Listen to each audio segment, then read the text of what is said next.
Good afternoon.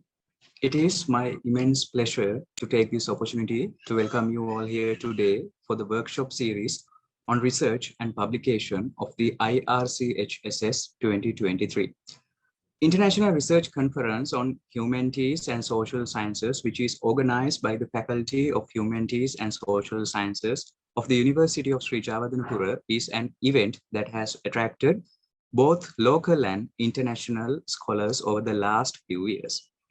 The year 2023 will be the 8th academic address of IRCHSS, and it aims to provide a platform for renowned intellectuals and emerging scholars to exchange and share their experiences and research on all aspects of humanities and social sciences.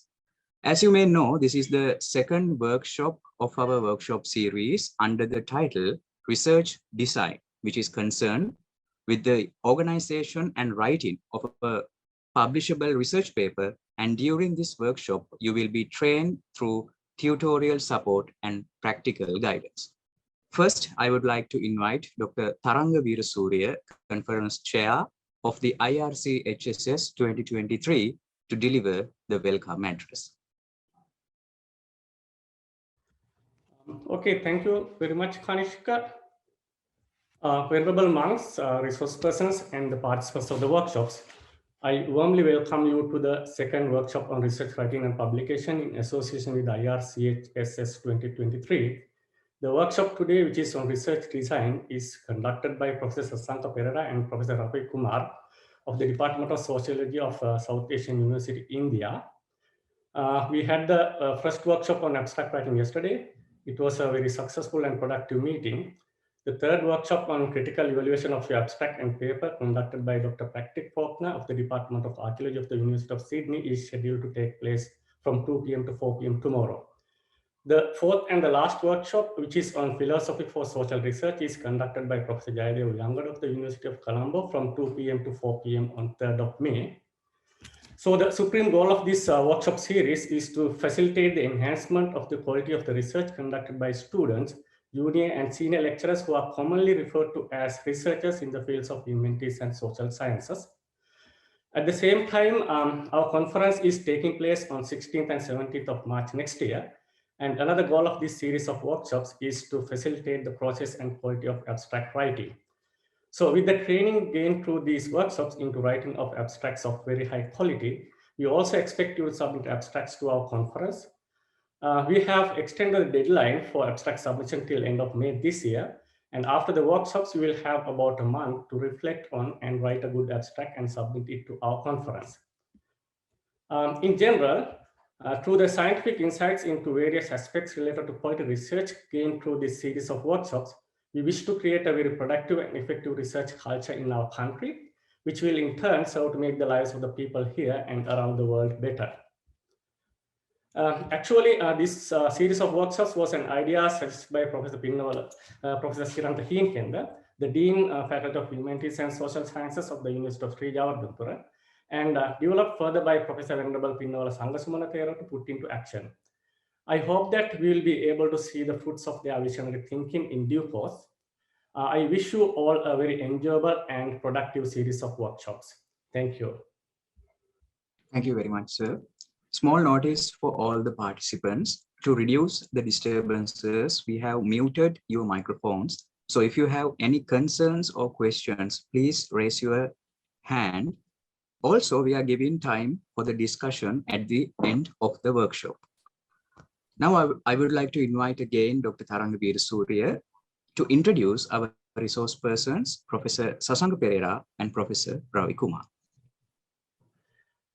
Thank you, Kanishka, again.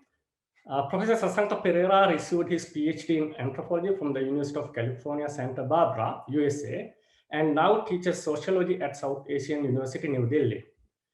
He is a founding faculty member of the university's Department of Sociology. He functions as the Dean of the Faculty of Social Sciences of South Asian University at present. He was also the university's Vice President from 2016 to 2019. His research interests are varied and have evolved over the years. Broadly speaking, he is interested in contemporary social theory with an emphasis on the idea of culture and its politics. He has very important publications as books, monographs, and academic essays in English and many other languages such as Sinhala, Tamil, and Spanish. For example, one of his many publications, Fear of the Visual, Photography, Anthropology and Anxiety of Seeing, published in 2020, is a highly commendable piece of work. He has also translated several books such as Derlawa Katara Katawa, which is a Sinhala translation of the Japanese play Chichi to Purseba. These translations are highly notable. He's also credited with many academic awards and other honors, such as visiting professor at the Institute of the Study of Global Issues, Hitotsubashi University, Tokyo. He's a prolific writer, publisher, and a renowned scholar. We are very fortunate to have you here as a resource person, sir. So our other resource person, Professor Ravi Kumar, received his PhD in sociology from Jawaharlal Nehru University, India, and now is Associate Professor of Sociology at South Asian University, New Delhi. He's also the chairperson of the Department of Sociology and has been Associate Dean of the Faculty of Social Sciences. His areas of research include political economy of identity politics, social movement, neoliberal impact on education, and processes of knowledge production. He's also an eminent scholar. For over 5 years, he was Associated Editor of Society and Culture in South Asia and member of editorial board of Journal of Critical Education Policy Studies. His recent publications include Organizing Against Capitalism, Remembering Rosa Luxemburg. In addition, he has also edited a number of collected volumes such as Contemporary Reading in Marxism, A Critical Introduction. He's also an eminent writer, publisher, and a renowned critic. We are also very fortunate to have you here as a resource person, sir. So over to you, dear professors.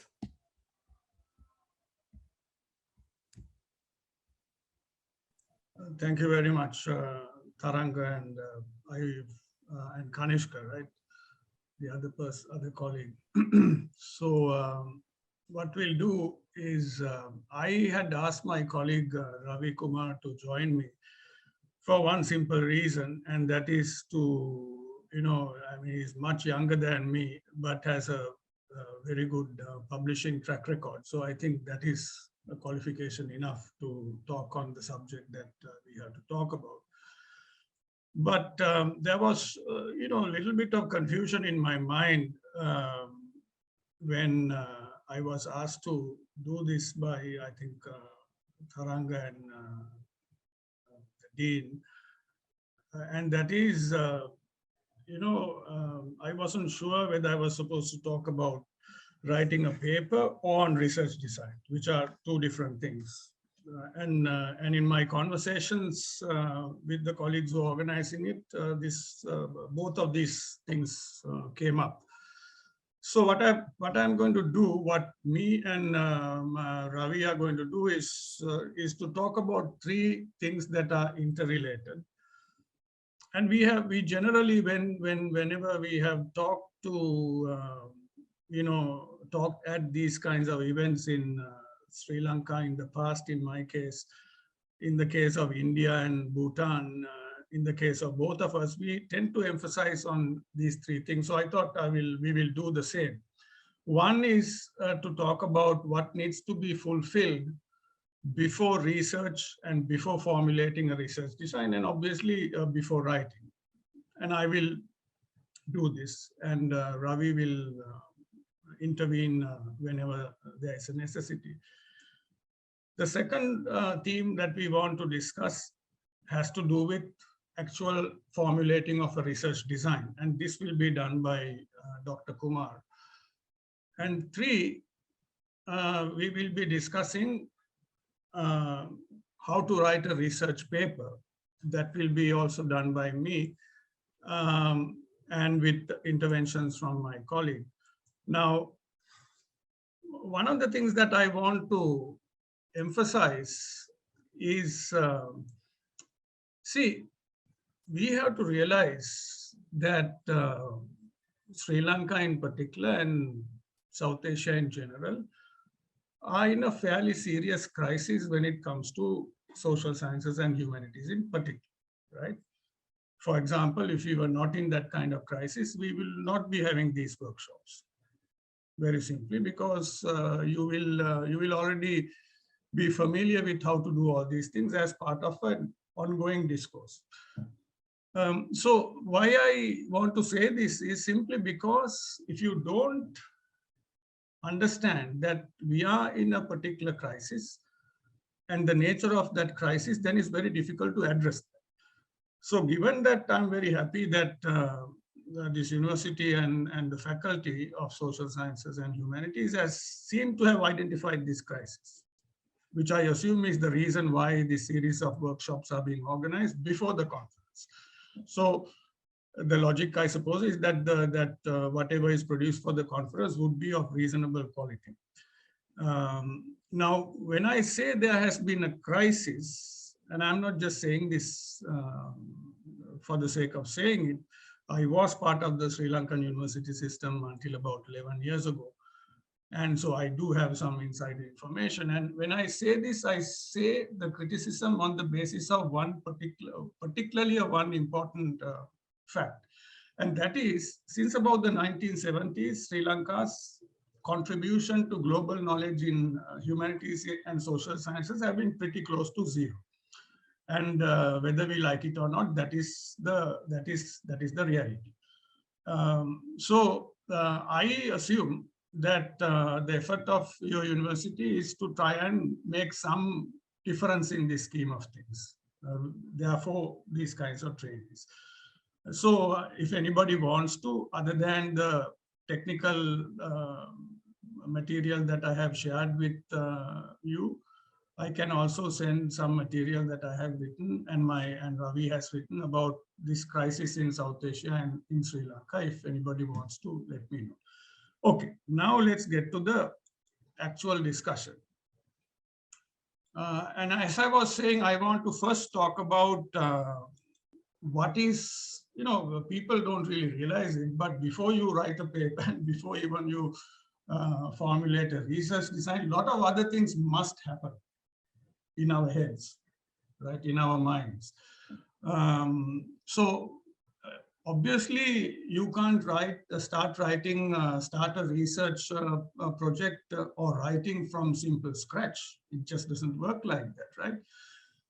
And one can't do it successfully. That is, you can't really write a paper or engage in research successfully simply to fulfill logistical requirements. And I'm saying this also with a lot of background, and that is, people nowadays in many parts of the world don't engage in research or start writing out of intellectual curiosity.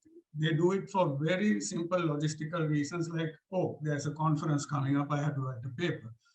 I need 35 more marks for my promotion, so I need to produce this number of papers. Now, these are bread and butter issues. I do recognize them, but they cannot be the reason that will lead you to a successful research or an essay, right? I think you need to, if you are serious about this kind of thing, you need to be first, intellectually curious. If you don't have a mind that is wandering, that is taking journeys in your mind, asking questions, then I don't think a successful research is likely to happen, and therefore a successful paper is not going to be written. So intellectual curiosity, in my mind, is the first requirement.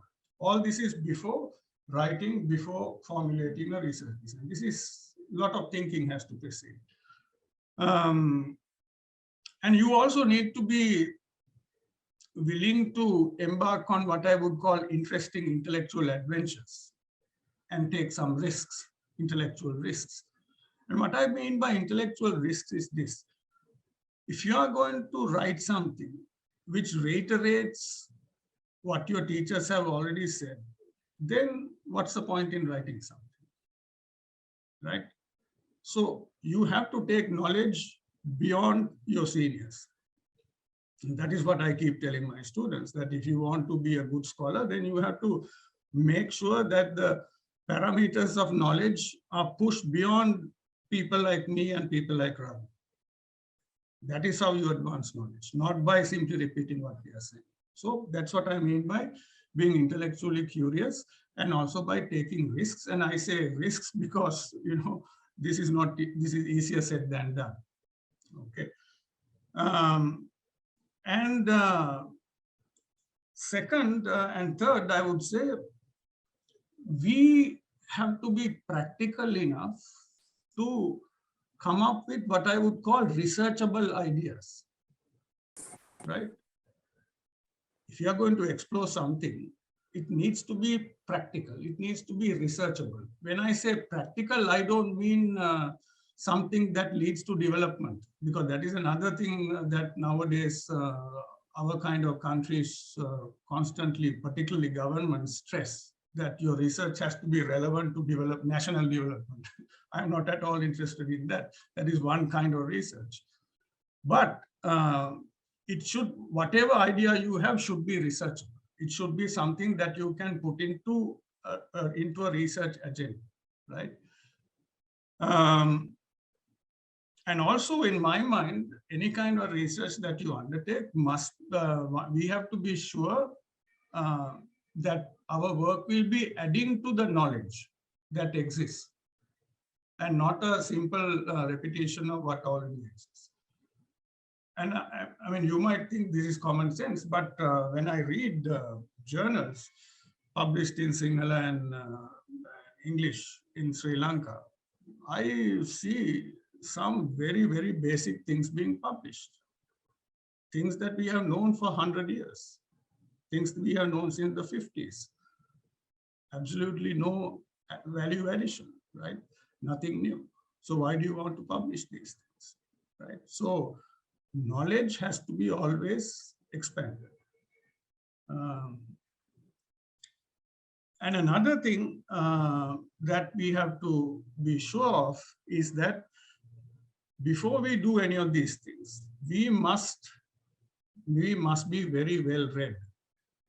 And I'm also saying this again with some degree of experience, because I know people nowadays do not read that much, and it shows.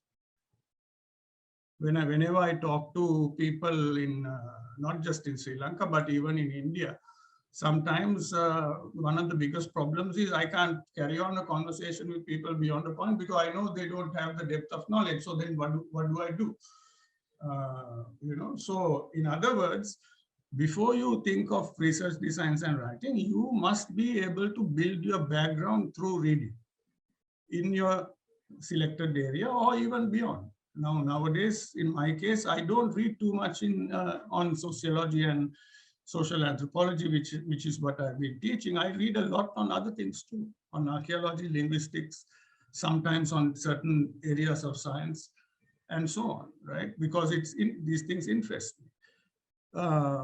Sorry, one other thing I have to say about reading is that when I say reading, I mean a specific kinds of reading that you should be building your background, and that is reading in theoretical terms, right? Reading in conceptual terms, reading in terms of comparative knowledge of the themes that you want to explore, right?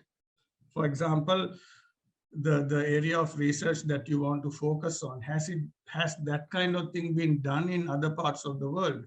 Has it been done in Sri Lanka at a different times? And if so, what are the findings? And so on and so forth. This is about building your background. And also about the locations of research. If it's in a particular place, you need to know everything that there is to know about that place. Also, one must be familiar with issues related to your research ideas that might have been addressed differently at a different time or wrongly. Because a lot of the times we know that previous research might have looked at a specific thing that you are interested in, but have looked at it differently. Then you need to know why that was done. You also need to know whether certain things are wrong. Now we know that people still teach Margaret Mead and So particularly Margaret Mead in anthropology courses around the world. But we know since the 1970s, because of research done looking at Margaret Mead's own research notes, that her conclusions were quite wrong. Now you need to know this kind of thing before you embark on research. In other words, before embarking on writing a research design or doing research itself or writing, you must build a substantial intellectual background for yourself. Now, without this background, I don't think it is possible for us to successfully embark on writing a research design or writing a paper, right? And in a way, you might think of this as common sense, and it is. But the problem is this common sense is neglected so often that, and some of the weaknesses we see in research papers that come to us, both Ravi and myself serve on a number of editorial boards of various international journals, including the one that the two of us helped co-found, the Society and Culture in South Asia. When I was in Sri Lanka, it was published in Colombo under a different name, and now from Delhi. Now, one of the things I see is that when we get very few papers from Sri Lanka, even though we've tried our best to attract some more, but one of the things we see whenever we get papers, they have so many issues that we think could have been resolved much easily if the common sense that I'm talking about was thought of at the beginning, right? But obviously people have not. So it takes us a lot of time to try and get those papers to publishable level, but only a very few make it, because most of them have to be rejected because they just cannot be fixed.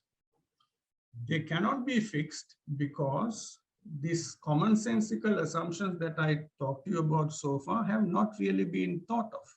People have not broadened their research horizons through reading. So some of the very obvious questions that could have easily been answered have not been answered in those papers, right? Certain assumptions are fundamentally wrong because research that deals with specific things, let's say for the last 60, 70 years, have not been referred to. They have not read them, right? So these things have to be avoided.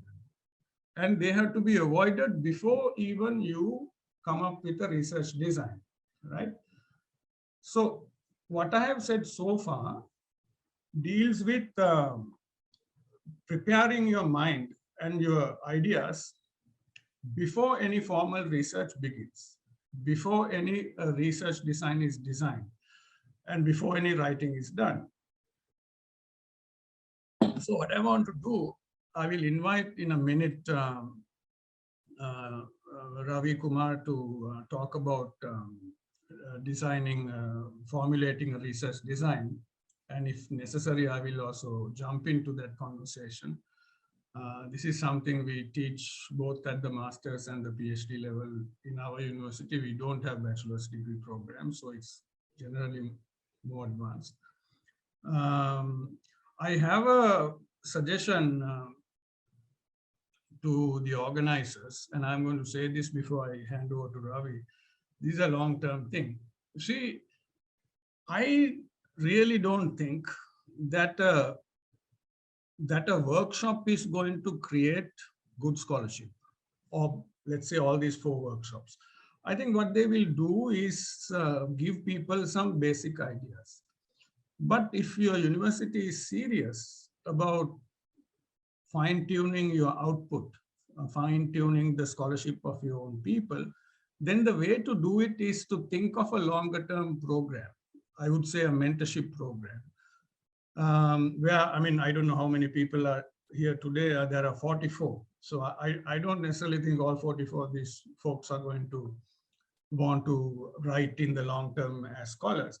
But if you can select a group of people who are very serious in their scholarship, then I think a mentorship program should be put in place. And it doesn't matter whether they are younger scholars or older or whoever. to work with somebody, whether in Sri Lanka or somewhere else, who will develop their ideas and bring their papers to publishable quality over a period of months. Now, I'm not looking only at your conference. I'm looking at what happens after that, right? Because Sri Lanka scholarship has to be very seriously improved. And the only way it can be done is if you have these kinds of programs. Let's say that you find 10 people from different departments in your university. You have already invited a number of folks to give these keynote addresses and do these workshops, including myself and Professor Kumar. So couple them with some of these people and let them work for a period of few months until they produce a good piece of work that those mentors can say, okay, now this has reached the publishable level. Let's help you find forums to publish. Okay, so this is a long-term thing. And I thought I should say this because the university or the faculty seem to have an interest in doing something. So this is the most logical next step to take. Okay, so Ravi, you can come on now and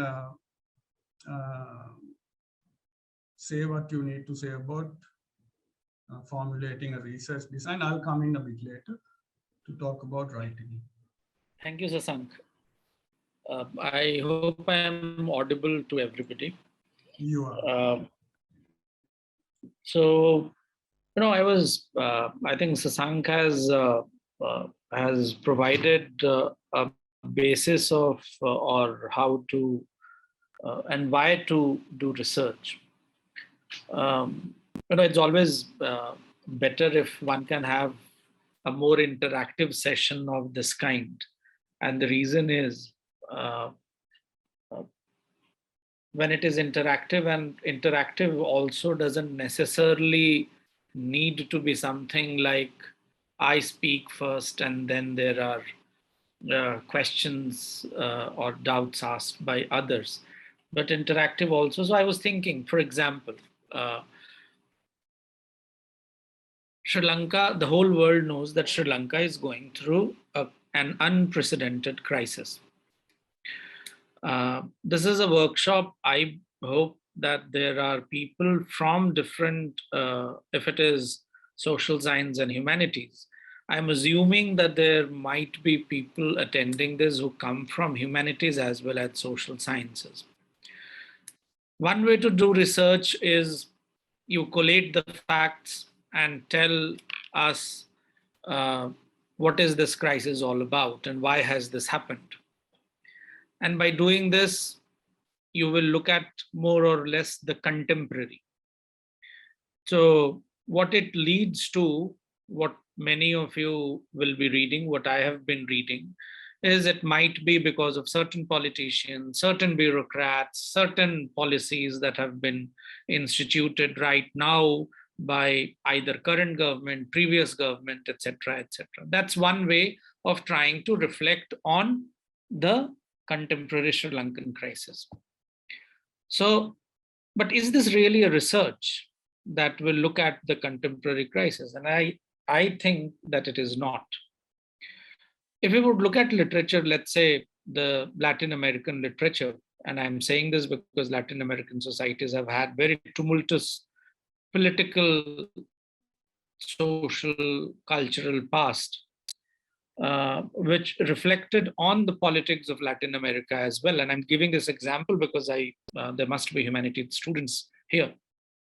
Or if you would look at the Hindi literature in India, you have these satirical genres of literature which really capture brilliantly, or poetry, which brilliantly capture the contemporary, but not simply the contemporary.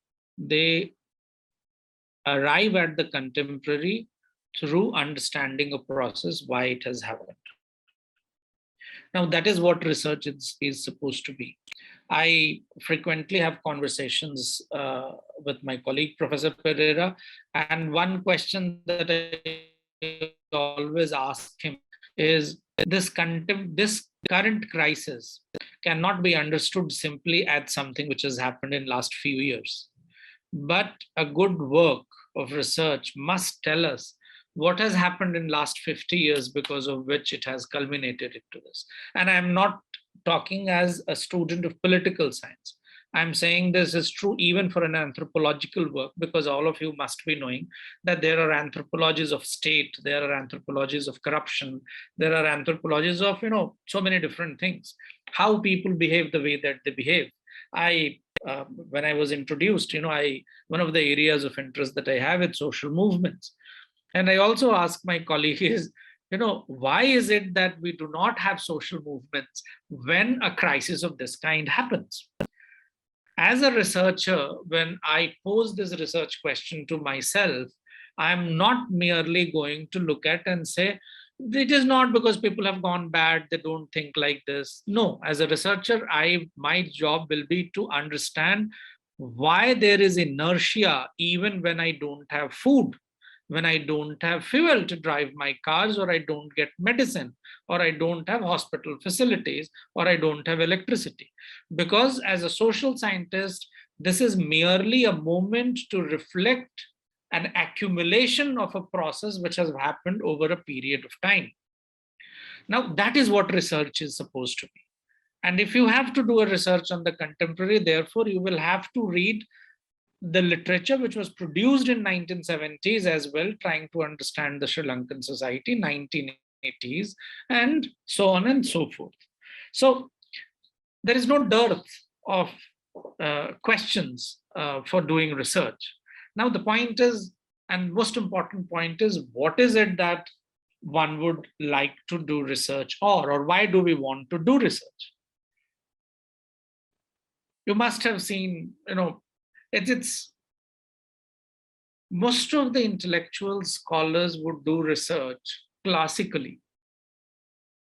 Michel Foucault, Jacques Derrida, Karl Marx, Max Weber, Émile Durkheim, etc., did not write books because they needed points for promotion. They did research because they were interested in trying to understand social, economic, political, cultural processes. Now, unless and until we are interested in doing a research for these purposes,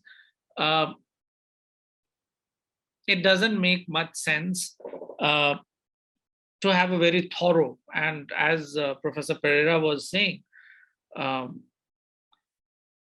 now you have, I don't know if you have heard of this term called predatory journals. So there are these predatory journals, you can write, you can pay some amount and you can get published in 2 days' time in an international peer-reviewed journal with 8 impact points. When we know that the best of and the oldest of journals in social science don't have impact factors even, I can tell you about sociology, anthropology, more than 2 or 2 point something or 3. But here you can get published in an 8 impact factor journal in 2 days' time if you pay $100. Now, if we want to do research for something like that, then my suggestion will be, don't give too much of attention, waste time on what I or Professor Perera are saying. But if you really want to do research on furthering the idea of knowledge, then there is a procedure, there is a process through which all researchers must go through. And I will try to address some of them. That how is it that you would like to proceed on a research, whether it is your, and to my mind, whether there are only slight differences when you do research for your PhD and when you do research for writing a research paper. But most of the things will be same, which I will be talking about. Firstly, I think it's important that we decide a topic of research, because we all give title to our research paper or our dissertations. So, but how do we decide the topic of research? Is it, how do we come to that point? What is it that we want to work on? I think it's important to do research on a topic that you are convinced about. And this is very important. This is important because even when you are writing a research paper, remember, by any standards, a publication of a good research paper in a good journal will not take you less than 6 months of time.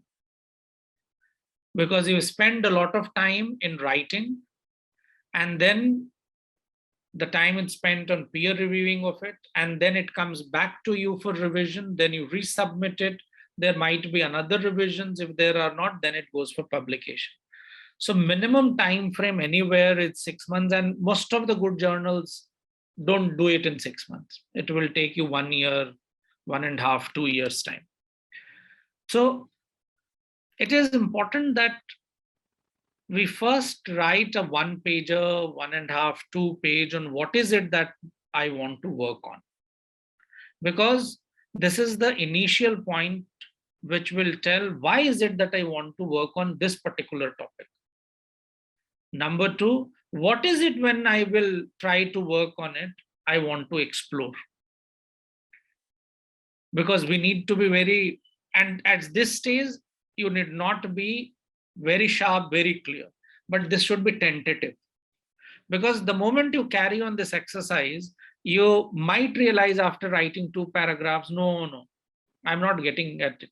So it's better that I don't work on something like this. I would rather prefer to work on another topic. So that's your first test. Can you extempore write on something that you want to research, not more than a page, 1.5 pages. But that is where you should decide. If you are able to do that for 1.5 pages, 2 pages, yes, that is the subject topic that you should take up.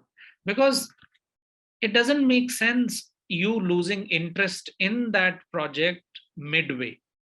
So you start today, after a month, you lose interest in it. And I will come to, when I will talk about why other elements are important. Many times we lose interest because of the topic that we choose, because it's out of fashion, because something is very contemporary. We start working on it, then suddenly something happens by the evening, because the world is moving very fast. Something happens by evening, you think, oh, why did I pick that topic? I should have picked something else. Or you heard somebody speaking at some other place. He had some other angle to it. So then you decide, no, I should have worked on this. So it's very important for you to retain interest in the subject of research during all this period. And you can have that only if you do this exercise of coming to a topic in a way that you are convinced with, because it will be something which will address questions which have till now been either answered partially or have not at all been answered, because otherwise it will lead to something which Professor Perera was saying.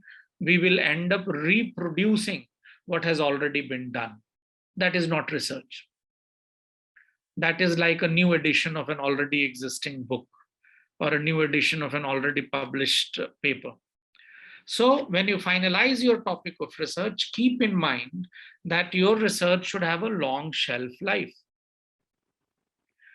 You cannot do a research, publish a paper today, and then tomorrow it loses its relevance. It should have a long shelf life. And that long shelf life is not only because readers will consider as a path-breaking work, but the shelf life is also determined by the fact that you said something which people disagree with. So disagreement also gives you a long shelf life. Don't write anything simply so that people agree with you. Agreeing is very easy. All of you must be faculty members, and you know that you keep your bosses happy, and it's very happy. You keep quiet, don't do critical work, you become very happy. Everybody is happy, isn't it? Look at Bhutan, for instance. Everybody is happy. Though we know that underneath the apparent social structure, everybody is unhappy.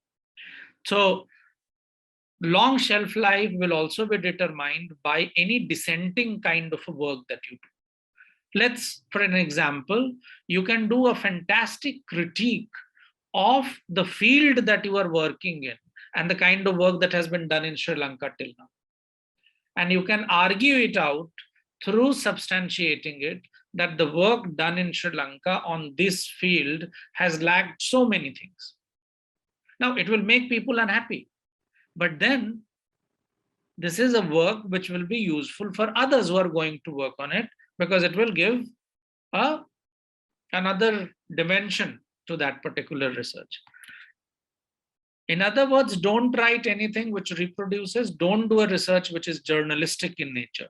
You need to distinguish between a journalistic inquiry and an inquiry of a social scientist. But when you do your research, along with this fact that you should look at the long shelf life of it, you also need to realize, which Professor Perera hinted at, the feasibility of research. And right now, we are in a moment, COVID has thrown up a lot of issues which tell us that feasibility of something that we thought of doing is not really there. And it is not only about COVID. We know that in violent situations, it becomes very difficult to do researches. Sri Lanka has in past experienced that. In India, we have had experiences. Other South Asian countries, Latin American countries have experienced that. You know, in African societies where there are constant civil war, that's very difficult to do. So feasibility and different dimensions of feasibility also you need to think of when you are looking at the topic of research, along with your interest, the long shelf life, and the feasibility. Then you come to asking the research question. Why I'm saying research question? Because I personally don't ask my students to have a section called hypothesis, because I'm not very fond of that notion. I would rather ask my students that you ask a research question and go and do an inquiry about that research question.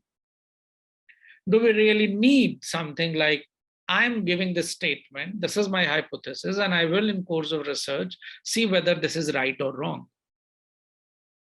Now, traditionally we used hypothesis, but I think asking a research question is something which is perfectly fine. But how do you bring clarity to your research question? Because research questions can't be ambiguous. You are going to write about something.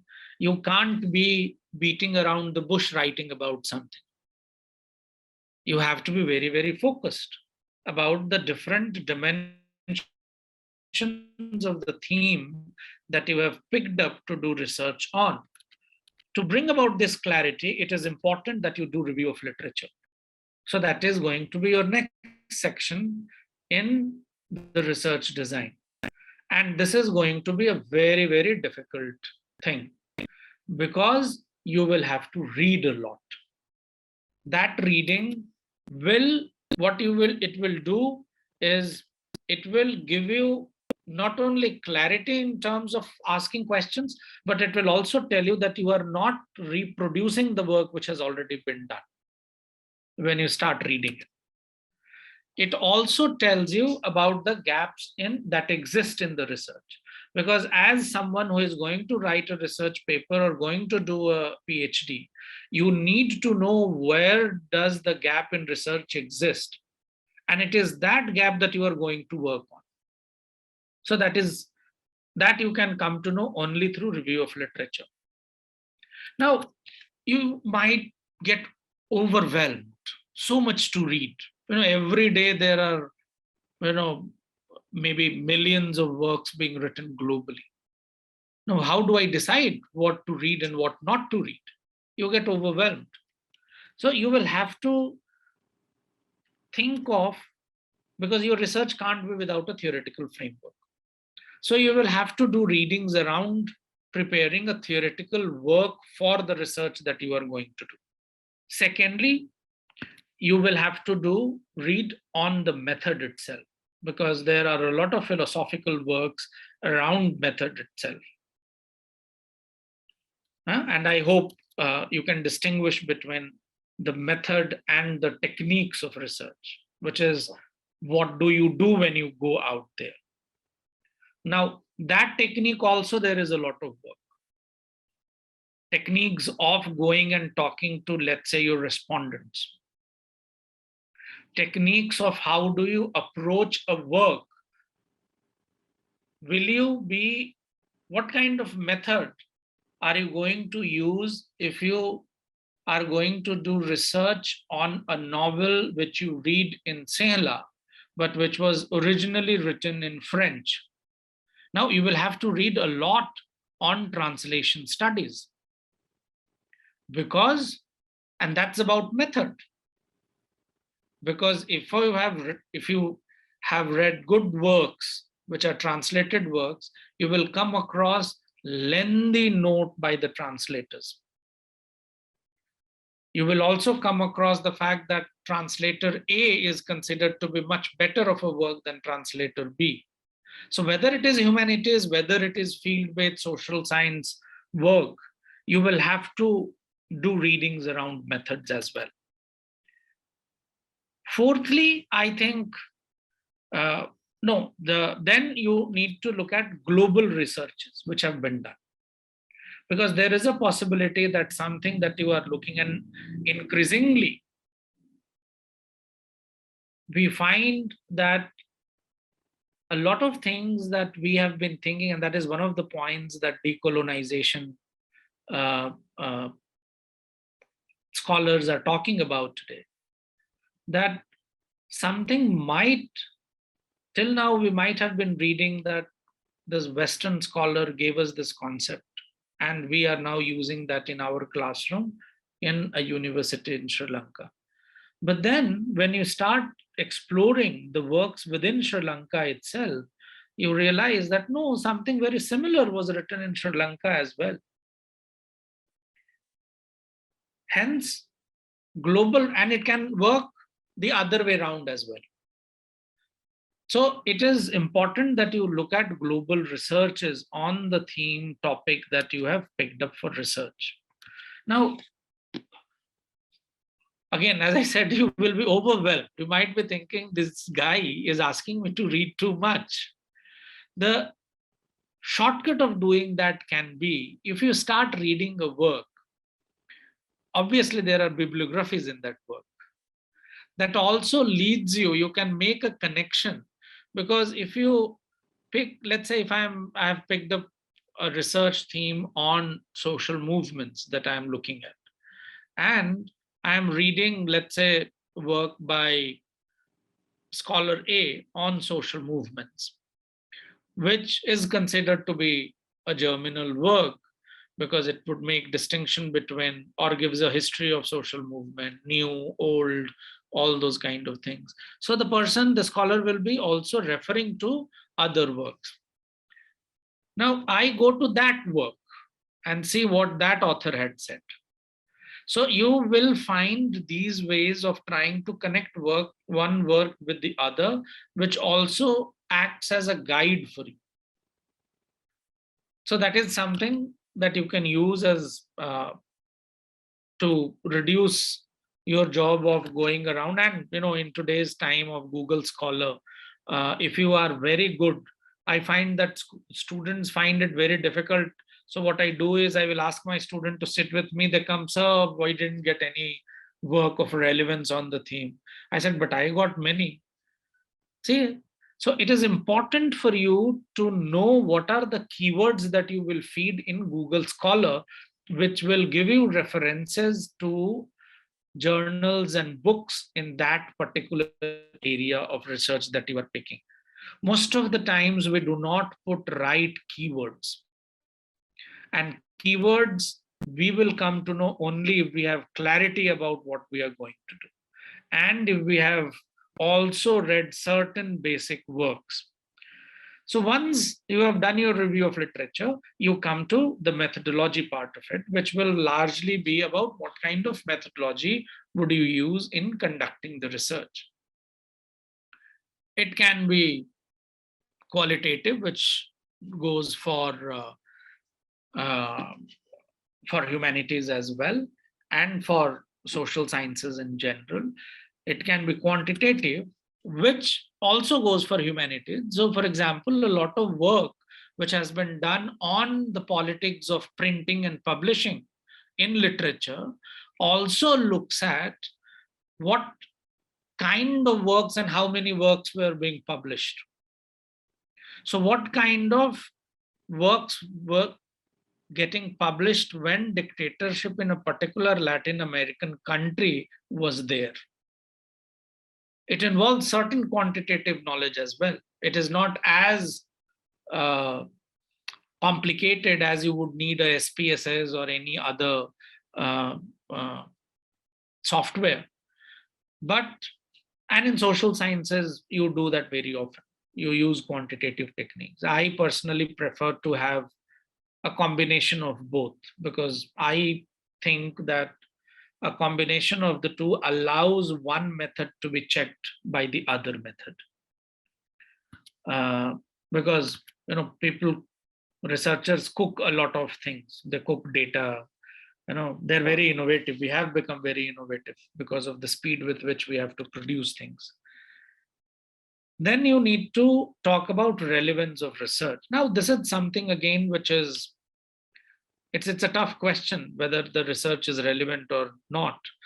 You can look at or handle it in two different ways. One is you can look at it whether it is important for a discipline, the discipline from where you come, and which would mean basically, does it add to the stock of knowledge in that particular discipline? Now, the onus therefore will lie on you, because you will have to justify with extensive critical review of literature that your work is going to add to the existing knowledge stock. The other way to handle it is, if you are doing it for some organization, when you send your papers to journals nowadays, they ask you, has this been funded by anybody else? So you need to have those kinds of caveats now when you submit. So the other way to handle it is you say that this is what I was supposed to do, and it has been produced like this because of this larger project which I was doing. Lastly, there are a lot of ethical issues involved in the course of doing the research, and that I think should be the last part of your research design, which is about, if you are doing field work, it can be about anonymity of your respondent. If you are, whether you took permission, now there are ethics committees, and there's a global practice in the places where you are placed. And if you are doing a research, which is part of that larger institutional process, you will have to follow those things. You need to be ethical in smaller things, like if you're writing with your student, if your student has done most of the work, please make student the first author rather than using your hierarchy and you becoming the first author and making student the second author. So a lot of ethical issues of this kind are involved. So that also you need to be aware of when you are doing your research.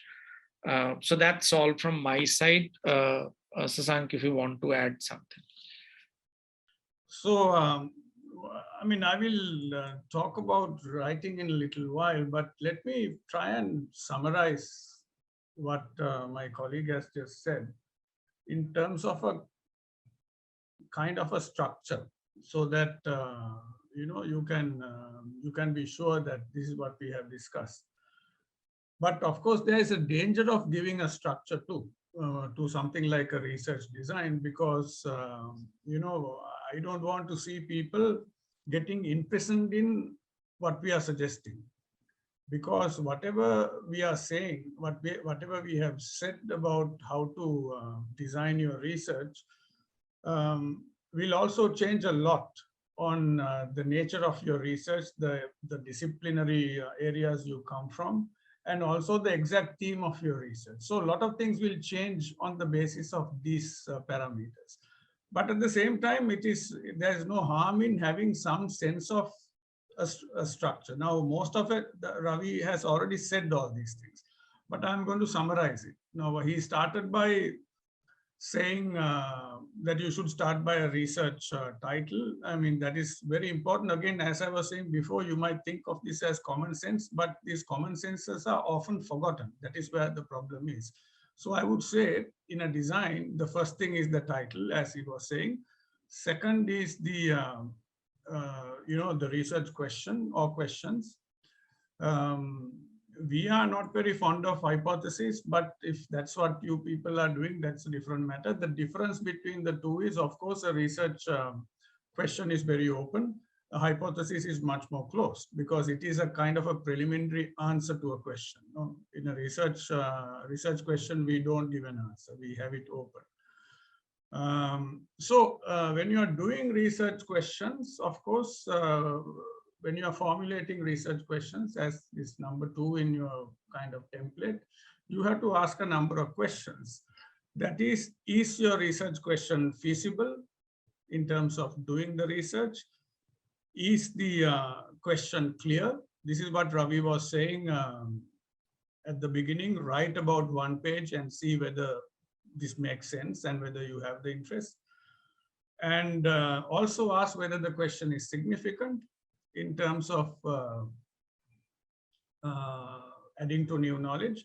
And fourth, whether that question is ethical, because sometimes ethics is not only about doing research. It is also about asking the kind of questions. Some questions simply should not be raised. If it comes to, for example, things like sexuality, I mean, you have to be very careful. In places like India, questions on caste might not be very ethical sometimes, because unlike Sri Lanka, in India, caste is far more pronounced. So depending on your caste background, people will be, I mean, certain questions may not be answered. Also, then you should not even post them, because a researcher might be seen as a Brahmin researcher, and he might be asking questions from so-called castes at the lower levels of the hierarchy, and that this can be, it is already a problem. You have a whole literature on the casteist nature of social science research. So these are things that you need to pay attention to. So this is about the research questions. What else did you say? And of course, the background. Now, Ravi was saying that you need to read a lot. And this is what I was also trying to say at the beginning. Now, you need to read quite a bit before you even do a design, but design itself needs reading. Reading in terms of comparative material, as he was saying, whether this has been done in other parts of the world and what are the findings, and so on and so forth, and theoretical material, and also why and what are you trying to do? That kind of question can only be answered if you have read broadly. So research background is about explaining your problem and also explaining how it's going to, where it's going to be done, and also about the theoretical approaches you might employ, and as well as conceptual clarifications that are central to your study. That's he also did say about methods, because methods in the sense of techniques, I'm using in that sense, that is what kind of research tools will you use to collect your information or data, and why? Because you can't just say, I want to use interviews or surveys or whatever, just without an explanation. In other words, if you are using particular tools for your information, to collect your information or data, you have to give a very rational explanation. Why are you using these tools and not others? So that will depend on the nature of your study, right? Also, finally, it is useful to, even if you don't have it as part of the design, you might as well have in your head, what does this study that you propose add to existing knowledge? How does it advance knowledge? Quite a few proposals actually have this section, but others don't. But it is important for you to be sure of what you are adding to knowledge, because this, whether your work is publishable or not, in the end will depend on this, right? Then obviously, if you are looking at, if you are submitting a proposal for funding, then you will also need to have a timeline. What is the time that you'll spend on the research, and two, as a budget as well, right? And finally, obviously, which Ravi was talking about, is ethics. Now, ethics is not only about completing a proposal, it is also about doing the right thing, okay? That you have to be sure, because ethical issues in research have come up in a lot of places, including in Sri Lanka. That there have been accusations of, and in the United States since the 60s or even before that. Okay, so these are the basic sections that a research design should have. And I will go on to talk about writing a paper, but let me ask the organizers and all of you, I don't know how these workshops work. Do you people need some kind of a break, or shall we continue? You can continue, sir. I can but, continue. Yeah. But let's see whether they have any questions for Ravi or whoever, and then we'll continue. That's what I was going to say, like if you can make it a little bit more interactive, that will Yeah, be we good. have to, yeah. So please, and also I forgot to say something, both of us forgot this, and that is, don't wait for us to ask if you have questions or wait till the end. You just raise your hand anytime, right? Yeah, they can also post questions on the chat box. Are there any questions in the chat box? No, there are no, like, there is. I'm very bad at reading these chat box things. I would prefer if you people ask me. And also feel free to post your question in Sinhala. I mean, I would have said Hindi, but I don't think anybody here would speak Hindi. But Sinhala is fine if anybody wants to. Even for Dr. Kumar, feel free if you want to ask anything in Sinhala, I will translate it. So yes, so as we did yesterday, feel free to ask questions. You can type them on the chat box, or you can raise your hand. Yeah, and that will be good. But people can simply ask. I mean, just raise your hand or say you have a question, and it's. Hi, sir. I'm Dishan Damyarach here. I would like to raise a question. Now, I'm really interested in doing a publication with the Jadavpur University. But the question was, I mean, I asked the question yesterday as well, but I would like to raise the same question. I have a proposal, but I have no findings. I only have the literature review, but I will be examining it, and it might take some time. But can I, with the abstracts that are needed, can I do an abstract without the findings? My question. See, abstract is an abstract. It is simply the explanation of an idea, and the way we explain to people, but of course it depends also abstract for what. Now sometimes there can be an abstract that precedes the research process, and then of course you can't have findings because the research hasn't happened. But if it's an abstract for a paper, then if it's an abstract for a paper, then obviously you know what the findings are. So in which case, and I mean, it depends also how long it is. If it's like, let's say 300, 400 word abstract, then it will have two basic components. First part will be, okay, what is it that you are trying to do? And second, a very quick in 2 lines summary of what you have found. So the short answer to your question is that abstract of that kind must have some indication of your findings, right? Without that, you can't. But something like a conference, if this is for a conference, is not necessarily something that will have complete papers. But you still can't present a paper without a conclusion, right?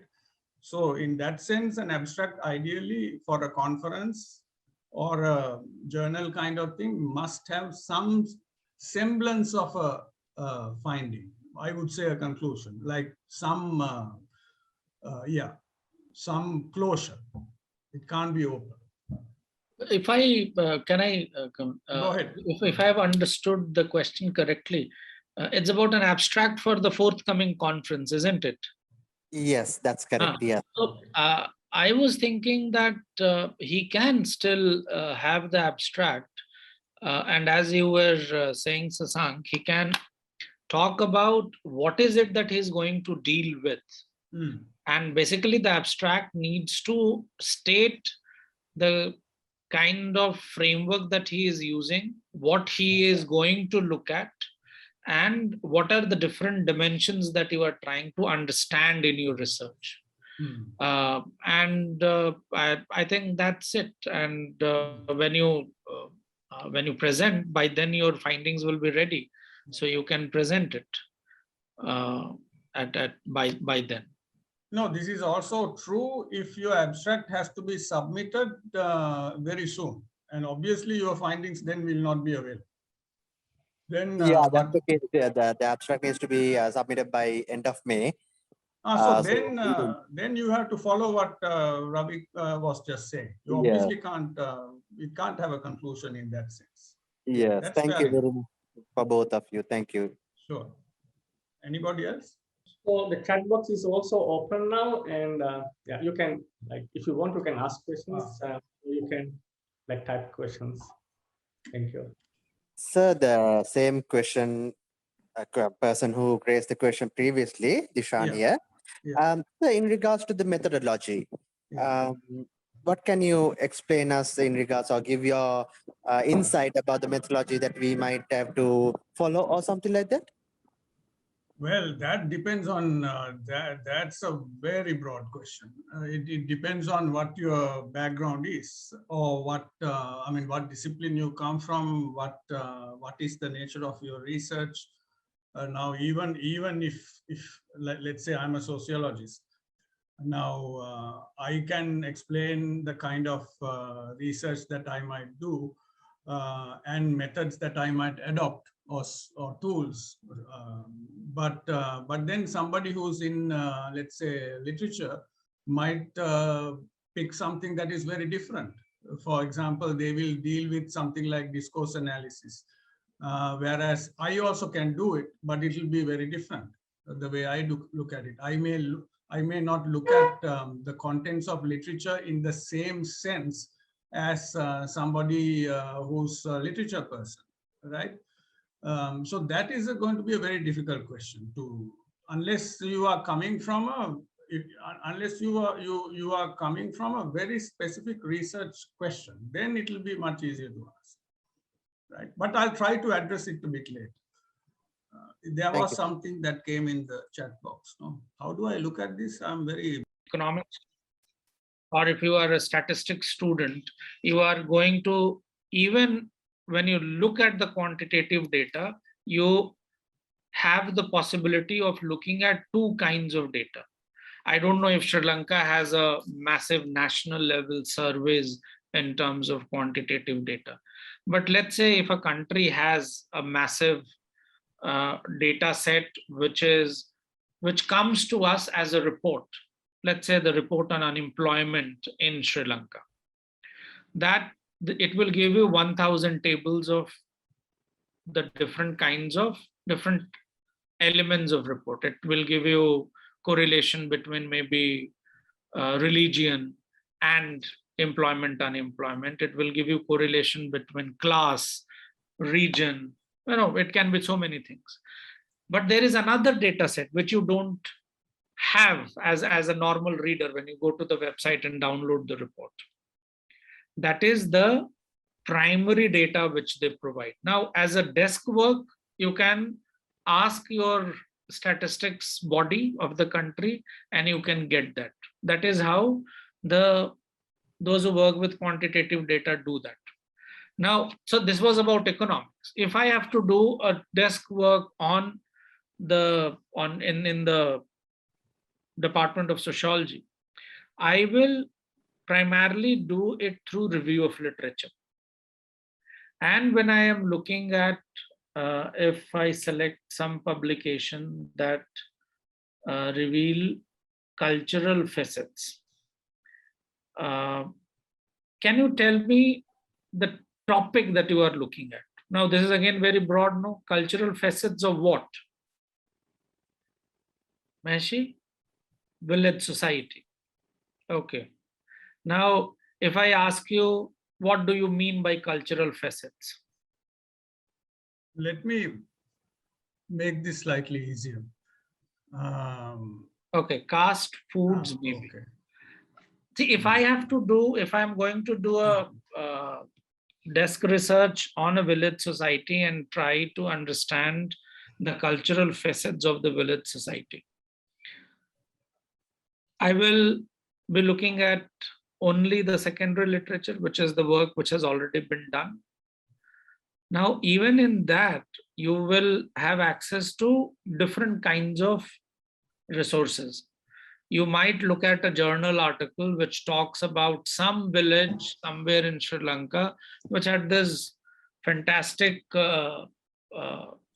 food culture, and which also shows influences of the food that is cooked in, I mean, this is fictional, but a food that is cooked in Thailand. Now, as a researcher sitting on the desk, you will try to understand how come it is so similar. Was there any interaction which had happened between these two societies? Unless and until that would have happened, then similarity wouldn't have come. It might be possible that there was a trade route which was through there.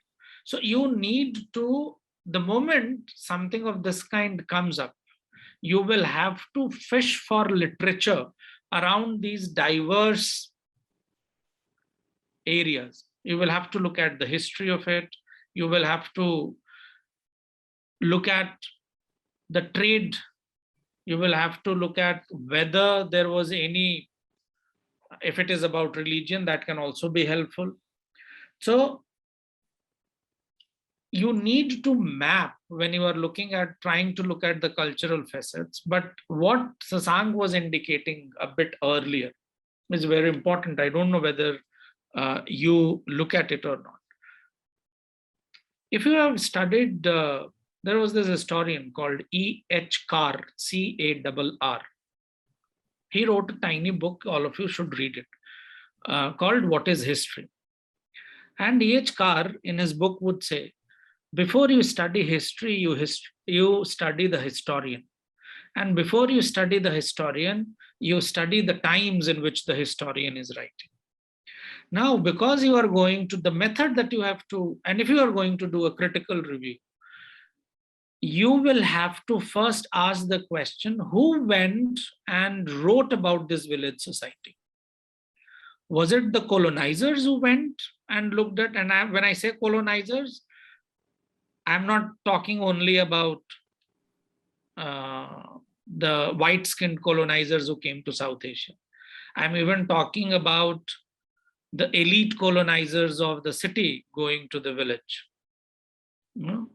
If there are students here from literature, and if you have read Walter Benjamin, and if you have read the work of Art in the Age of Mechanical Reproduction, he would say that an artifact adorning, he doesn't talk about that artifact. He says the paintings of Michelangelo on Sistine Chapel and the same in the drawing room in Colombo have two different meanings because it traverses time and space. Now, why I'm giving this example is you are going to do desk research. Your whole work is going to be dependent on the written material that you have in front of you. Your methodology should be to first see who wrote this material. Because if you do not look at this dimension, you might be reproducing a very elitist, a very colonizers, a very, something which the village society doesn't look at it like that, kind of an account. So your method has to be a critical method. which begins by looking at the authors of those studies. Does it make sense what I said? Any doubt you can, I mean, I don't want an answer yes from you. If it doesn't make sense, do let me know. We'll go to the next discussion soon, but I will add something to this and then we'll do it. See, Maheshi and everybody else, this research is needed for almost any kind of study, right? But when you are doing that, you should be ready to look at 3 or 4 kinds of material. One is obviously academic material. Now, if you are looking at the rural sector in any part of the world, let's say Sri Lanka, then obviously you have to look at academic material that have been produced on what is rural. Now, a lot of the books that have been published do not actually have the name village or rural in the title, but there are books like when you, for example, this is not a good example for something not in the title, but if you are serious about looking at, what you call village study, I'm not very comfortable with this word village even because it has changed so much. I believe that Sri Lanka no longer really has villages in the sense that we used to understand. I wrote a paper in the Sinhalese language some years ago called In Search of the Village, right? It's a very critical kind of thing on the village. If you want to, I can send it to you. But so 3 kinds of literature. Academic literature, like, that is why I said Perera University in the 1950s had this very good series of studies on what called the village studies.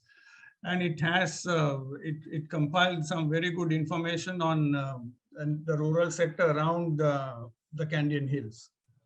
So if you want to do a comparison between what has happened to those places since the 1950s and now, then that is a good place to start, but it's only in their library. But you also have books coming from the 50s that can also be used for comparison, academic books like Caste in Village Ceylon. Even though it is about caste, it also has a lot to do, it says a lot about village life, right? Under the Bow Tree is another one. So these are these older books, if you want to look at historically. So that is one kind of material you will look at a desk review, and that is desk literature, that academic literature that have been produced on this theme over a period of time. And second, I would say, are the kinds of statistics, which is very interesting because the Sri Lankan government's definition of a village is very interesting. You have to, it's purely based on the number of inhabitants, perceived number of inhabitants, or the availability of facilities. So that is another thing you have to look at. Statistics that have some relevance to the idea of rural. And 3, I would say, must be popular literature, like in newspapers, online sources, and so on, that talks about this place called a village, right? Then you have to ask the question whether the idea of a village as we understood it in the 60s is still relevant, because the urban sector has massively expanded in our country, right?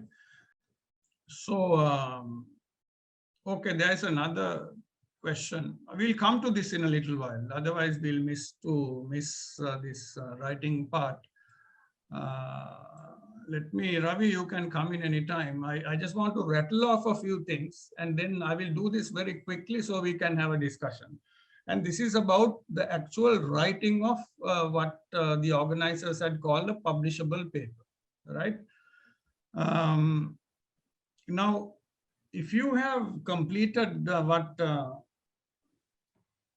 Ravi and I have discussed so far, designing a research project, thinking before that, reading, and so on and so forth, then one can assume you are kind of ready to write something. Whether it's publishable or not remains to be seen, right? But then you have to also ask the question, what does publishable mean? I would say, again, common sense is publishable is to make something publishable, you have to have a worthwhile idea. And your idea must be very well written, right?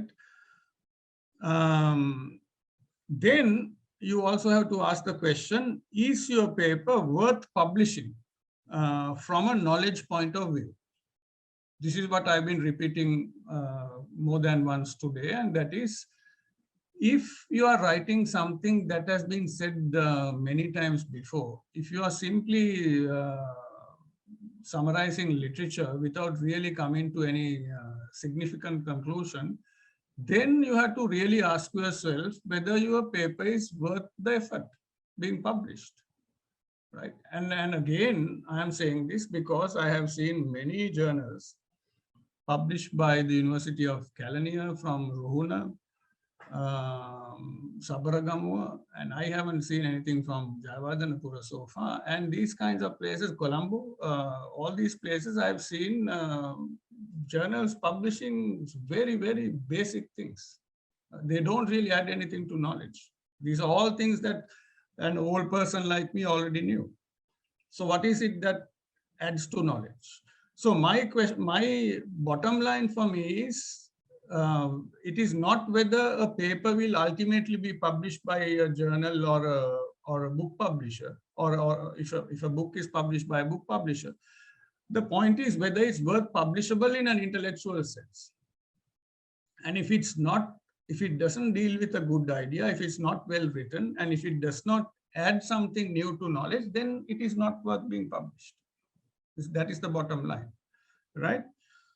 But then there is also technical consideration that you have to ask yourself, and that is, would you know as writers where your paper should ideally be published? I mean, this is very important because you know that globally some journals, many journals have specializations. So they will not publish just anything. They have been, for those journals, what you submit must be written according to their interests, right? There are other journals like the one we have established in New Delhi, Society and Culture in South Asia, which is much more open to humanities and social sciences. And we are very, we are not interested in statistics, but other than that, it's open to social sciences and humanities. So that's an example of something very broad. A journal that is very broad, right? Then now these are the general considerations you must ask yourself before you write a paper, right? Do you have a good idea? Can you write it well in language terms? And this, some of the papers I read nowadays in the Sinhala language, it is horrendous language.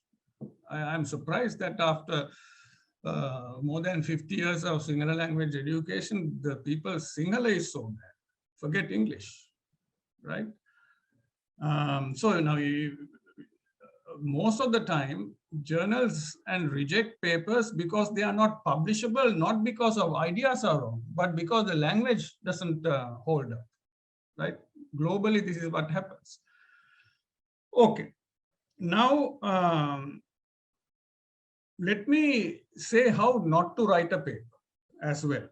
And I'm saying this because some of the advice that is given by Sri Lankan publishers, including university-based journals, about how to write papers is exactly the way you should not write. You would have seen people being given instructions to write papers on the basis of the following format. First, the introduction. Second, the literature review. Third, the methodology. Then the findings, then something called discussion, and conclusion and references. Now, this is what some standard journals recommend. Literature review, introduction, literature review, methodology, findings, discussion, conclusion, references. I am sure some of you must have written papers like this and got published. But this is not the way to do it. Now, it is too bad that this kind of very old-fashioned ways of writing is still recommended, but this is not what I would recommend. I have never written anything in my life that follows this format. Neither has Ravi, but still we have good publication records, which means that the way we write it is probably better, right? More contemporary. So now with this criticism of that particular old-fashioned structure, then I can ask the question, how to structure and organize a paper. I mean, this is the bottom line. No? You have to have the language skills that I've already said. But like in the research design, the most crucial part of a research paper for me is the title itself, because it will give the first idea, what is this person trying to say? So if the title is wrong or bad, it will immediately put people off. And that is very bad for you if you are sending a paper for review in a journal. If the title itself put reviewers off. So my advice is don't write a mini paragraph as a title. I have seen very long titles. It goes for 3-4 lines. This is not the way to do it.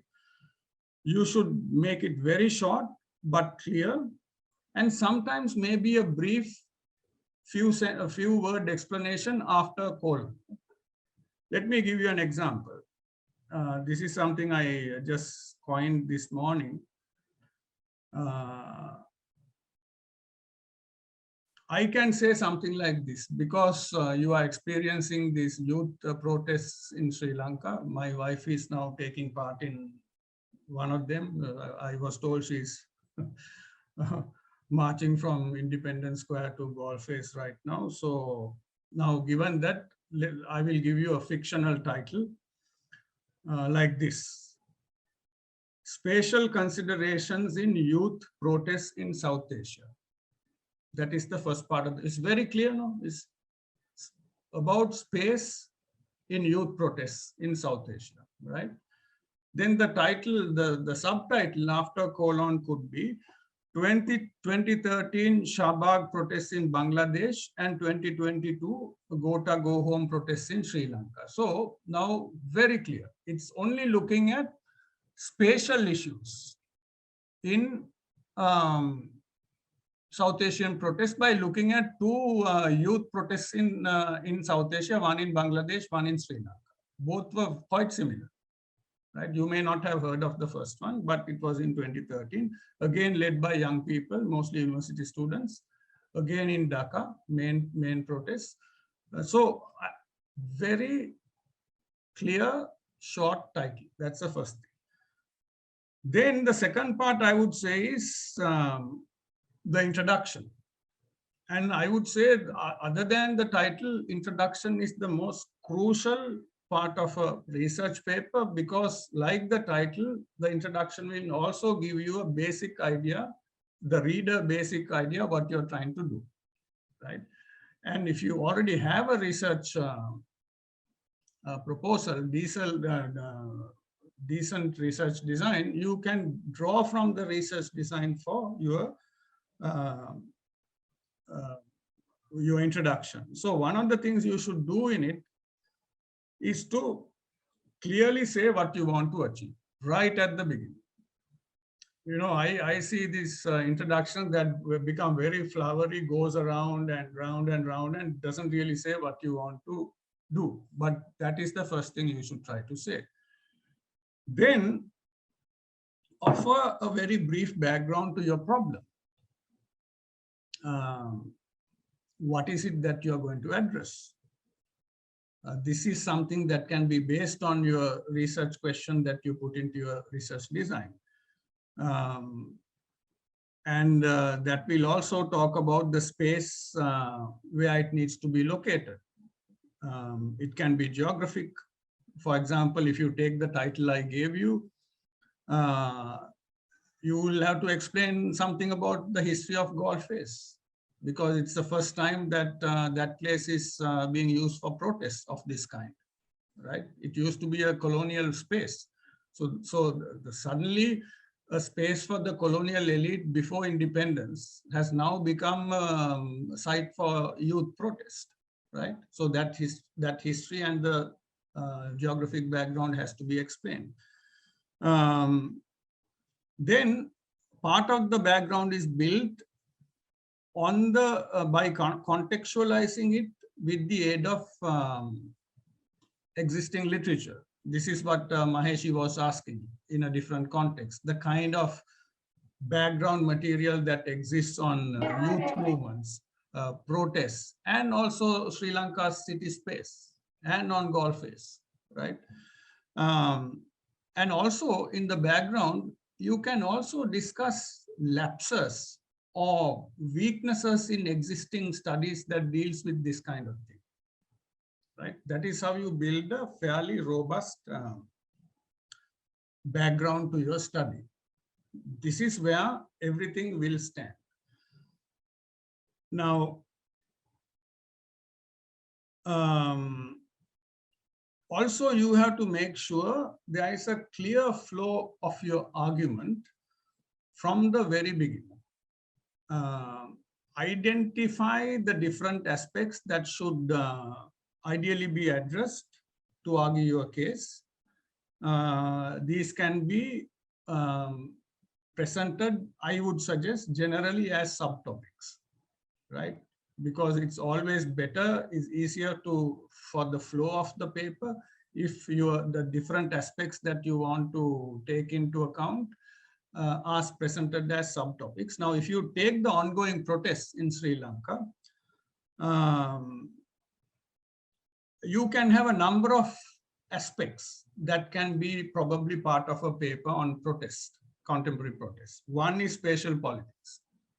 When I mean spatial politics in places like Gulf face, because the kind of ethno-religious divisions that were typical of Sri Lanka seem to have disappeared to some extent in Gulf face, right? So looking at spatial politics is important. And you also, these young people have also created something that resembles a community. That is why they call it Gama or village, right? So you have a library, you have a place for people to speak. There's something called the public university and so on. So these are all spatial considerations, right? Then you can also look at linguistics, the language politics and the meaning of slogans, very creative slogans. Some are very nasty slogans. So these all have to do with language. You will also probably look at differences of this protest from conventional protests in our country. You can also ask a sociological or social science question, that is this a social movement or not, right? What are the historical precedences for this kind of movement? These are all questions that you can ask. These are different aspects that can be part of your research. Now, all these things, of course, cannot be part of a single research. I'm simply rattling off, and visual politics. Visuality is very important in this ongoing protest.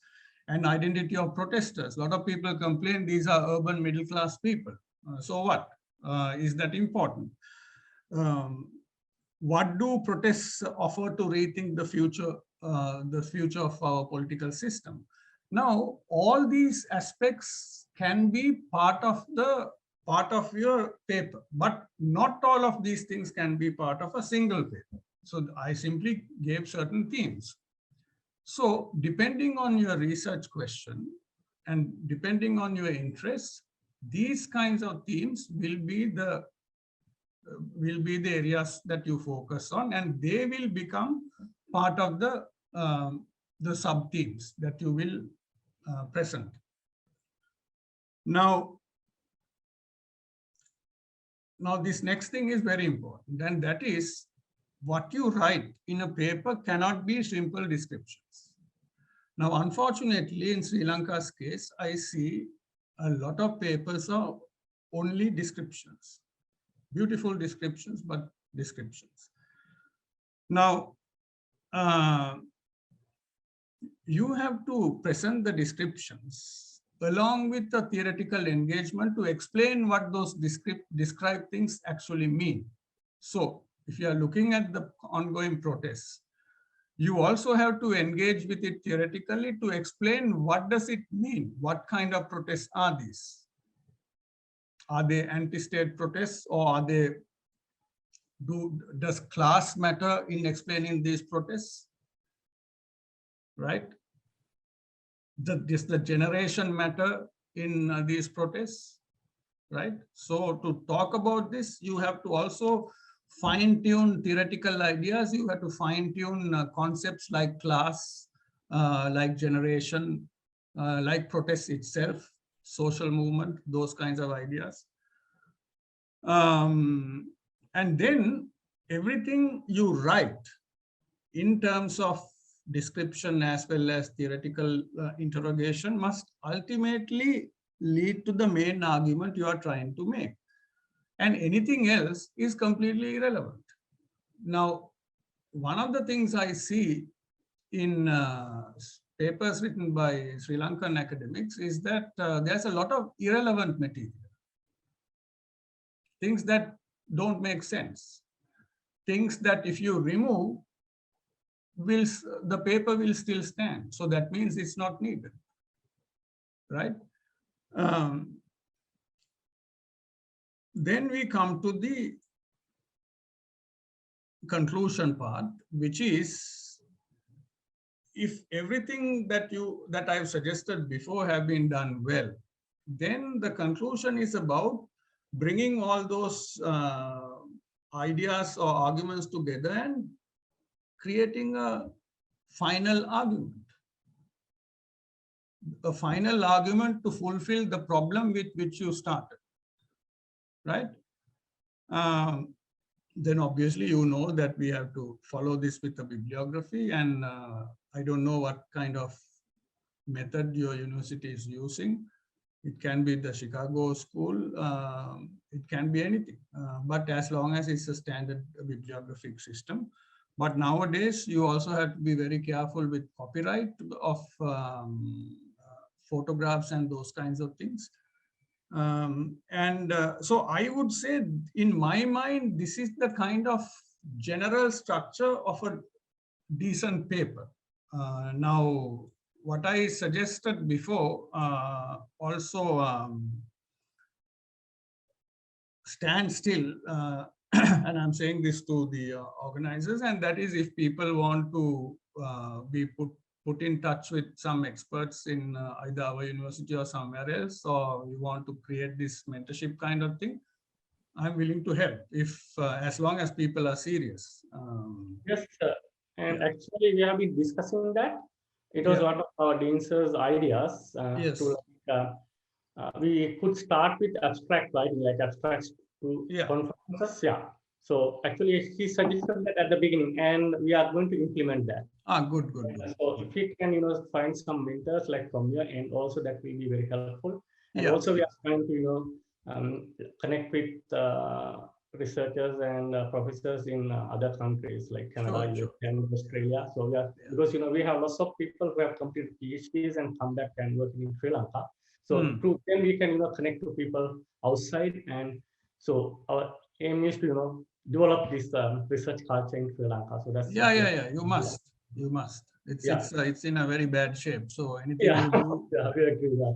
So but then first you have to recognize it's in a bad shape. So good that you are doing this, right? That's why we embarked on something like that. We started doing something like that. So this is good. This is good.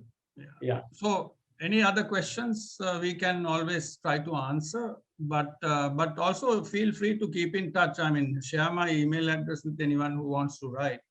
I'm generally okay with email, but if I don't respond in a few days, I should be reminded, but I am willing to help as long as somebody is serious. So yeah, exactly. So Professor Sasanka Perera, he was very quick in with his emails. Like the moment we wrote to him, he used to write back. Yeah. So Professor Sasanka Perera, yeah, you. Yeah. So yeah, he was very responsive, and you can write to him and ask like if any questions. Yeah, anything. But you can also talk to both of us right now. Anybody who wants to ask anything. And as I was saying before, you can ask in Sinhala too, and I'll try to answer. Then there is a question from what is the electrical department? Buddhist monks and their practice in astrology.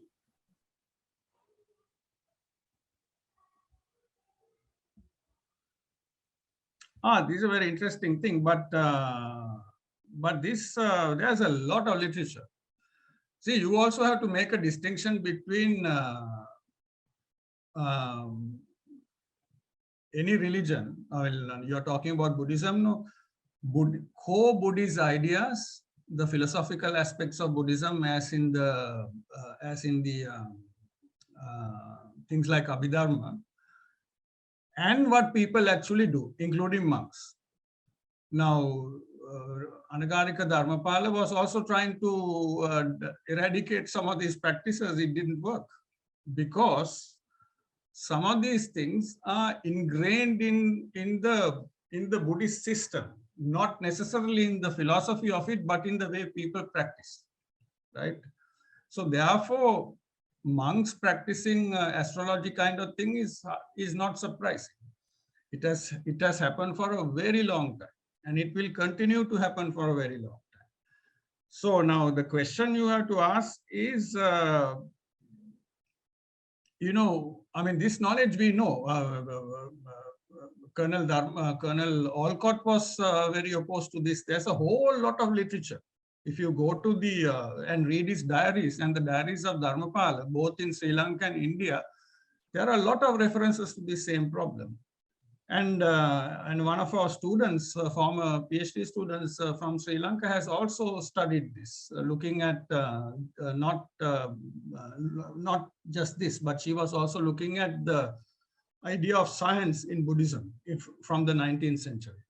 So you have to be careful and try to ask the question, what is it that you are trying to add to knowledge in this research? Because this material is fairly well known.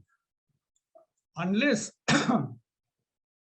you can say something very specific, that is by looking at astrology, by focusing on astrology, like this lady in Anuradhapura, who's a friend of the president, I forget her name, Janaka, whether certain fundamental aspects of the Buddhist ideology is being changed, that would be different, that would be important, right? So I think your research question has to be very clearly clarified. There's another, Ravi, you can also start looking. There are some questions on this.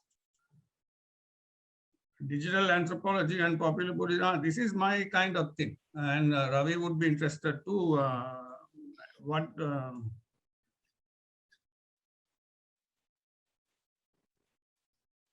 You have to, this we will discuss in an email. So please write to me about this digital anthropology. And Ravi, is there a place that do this kind of thing in India? No. I don't know of any place. But if you're serious, one thing about our university is we are very flexible. So if this is the study somebody wants to do, we will be able to help in a PhD program. We have all sorts of people doing all kinds of things, including on science, I think now. So, but send me an email. Any questions? So it was Dishan who imposed the question in related to Buddhism and astrology. So, I mean, if you have a look at my background, I'm from the IT field. Yeah. But lately, I'm really interested in social and anthropological aspects, behavioral studies and things in such. So that's why I was looking in doing some research in such. Yeah. And I mean, even the curiosity came into the picture because even when the monk's name is being given, they look at the nakata and things in such. And Poya Karma, everything is being done using astrology. But the pure Buddhism says something else. So that was my concern in related. So yeah, I got it. But what I'm trying to say, Dishan, is that this division has been seen and discussed before. So then you have to be sure that, I mean, I don't know about this conference, but generally in terms of knowledge, you should try to see how you can add to the existing knowledge. Because the question you are posing has been posed before. That's what I'm trying to say. But you might be able to pose it differently. Thank you, sir. Thank you very much, ma'am. I was looking for the literature, but I couldn't find much information in regards. So that's why I wanted your insight in related to how to get to know about the literature and things and such. And thank you very much for the information being provided. Sure. Yeah, that's the email address.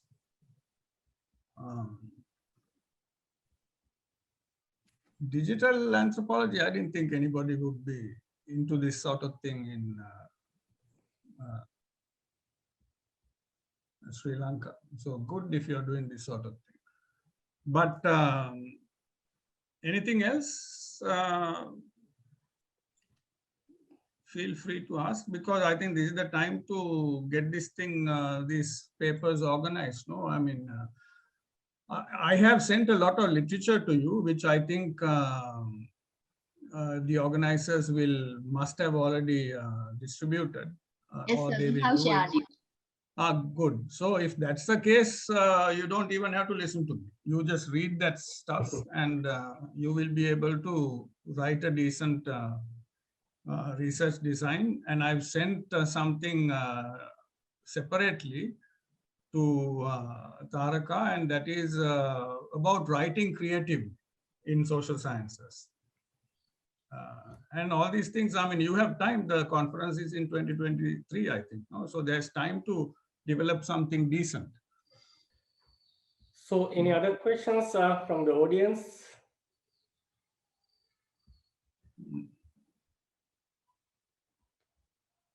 Now again. Okay, so then I'll ask questions. Sure, go ahead. Yeah.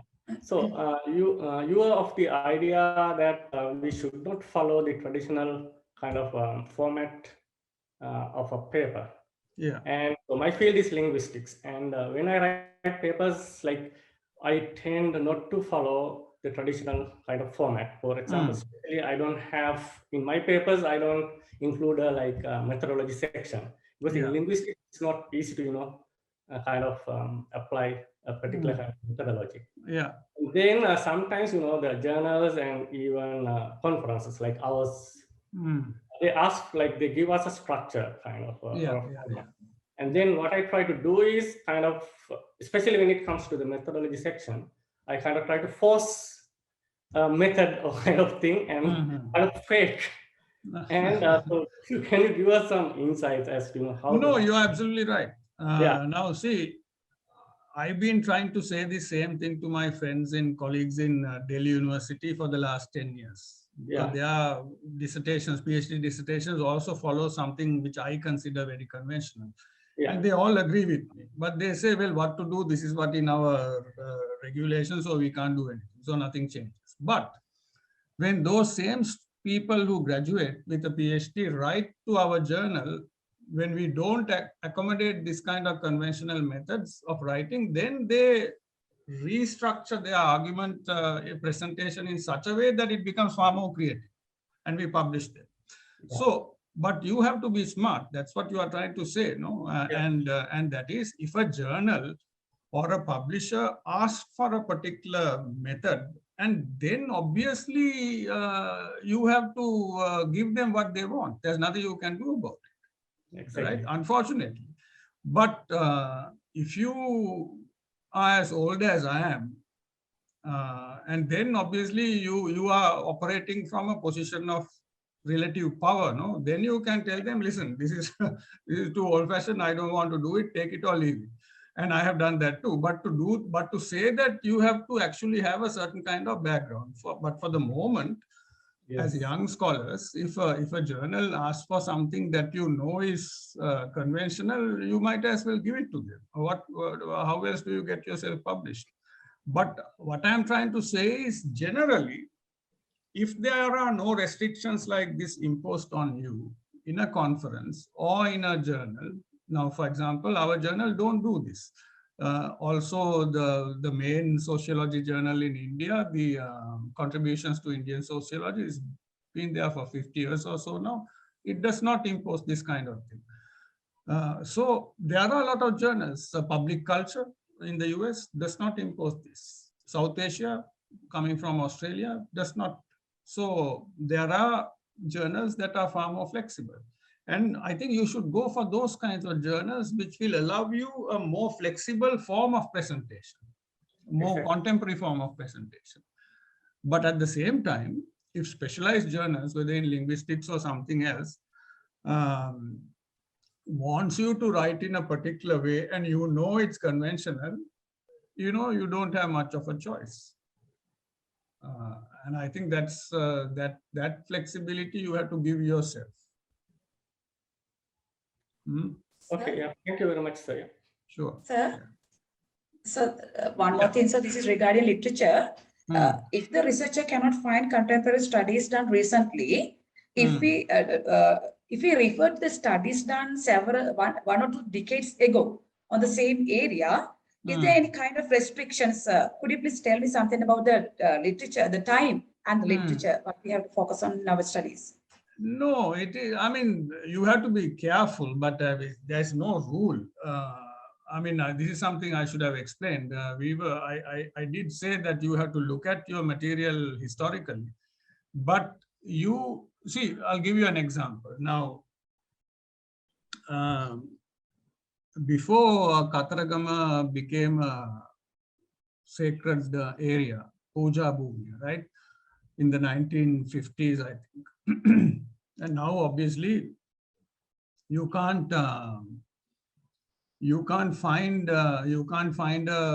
alcohol. I mean, what do you call these things? A tavern or a butcher shop or anything within miles of the Kataragama temple, right?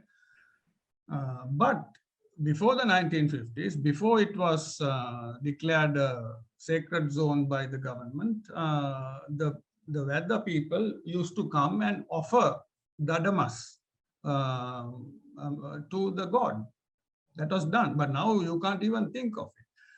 Now, if you don't go into the literature of the 50s or before, newspaper articles and so on and so forth, you will never find this material because it's not even in academic material except in a research by Gananath Obesekar and Richard Gombrich, Buddhism Transformed, right?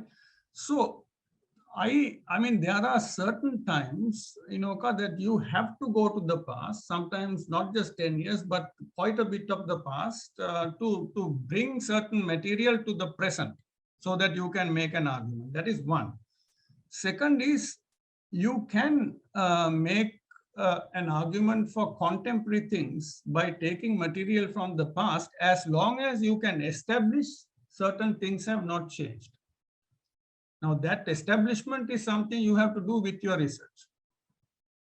You understand my point? Yes, very clear, sir. The fact is clear, sir. Thank you, sir. Sure.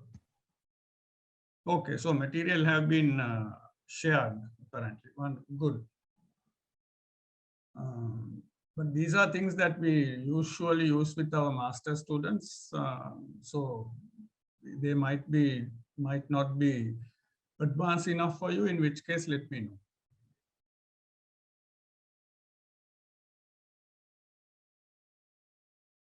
And the other thing I want to say, which I forgot in writing the paper, having this theoretical section is a very bad idea.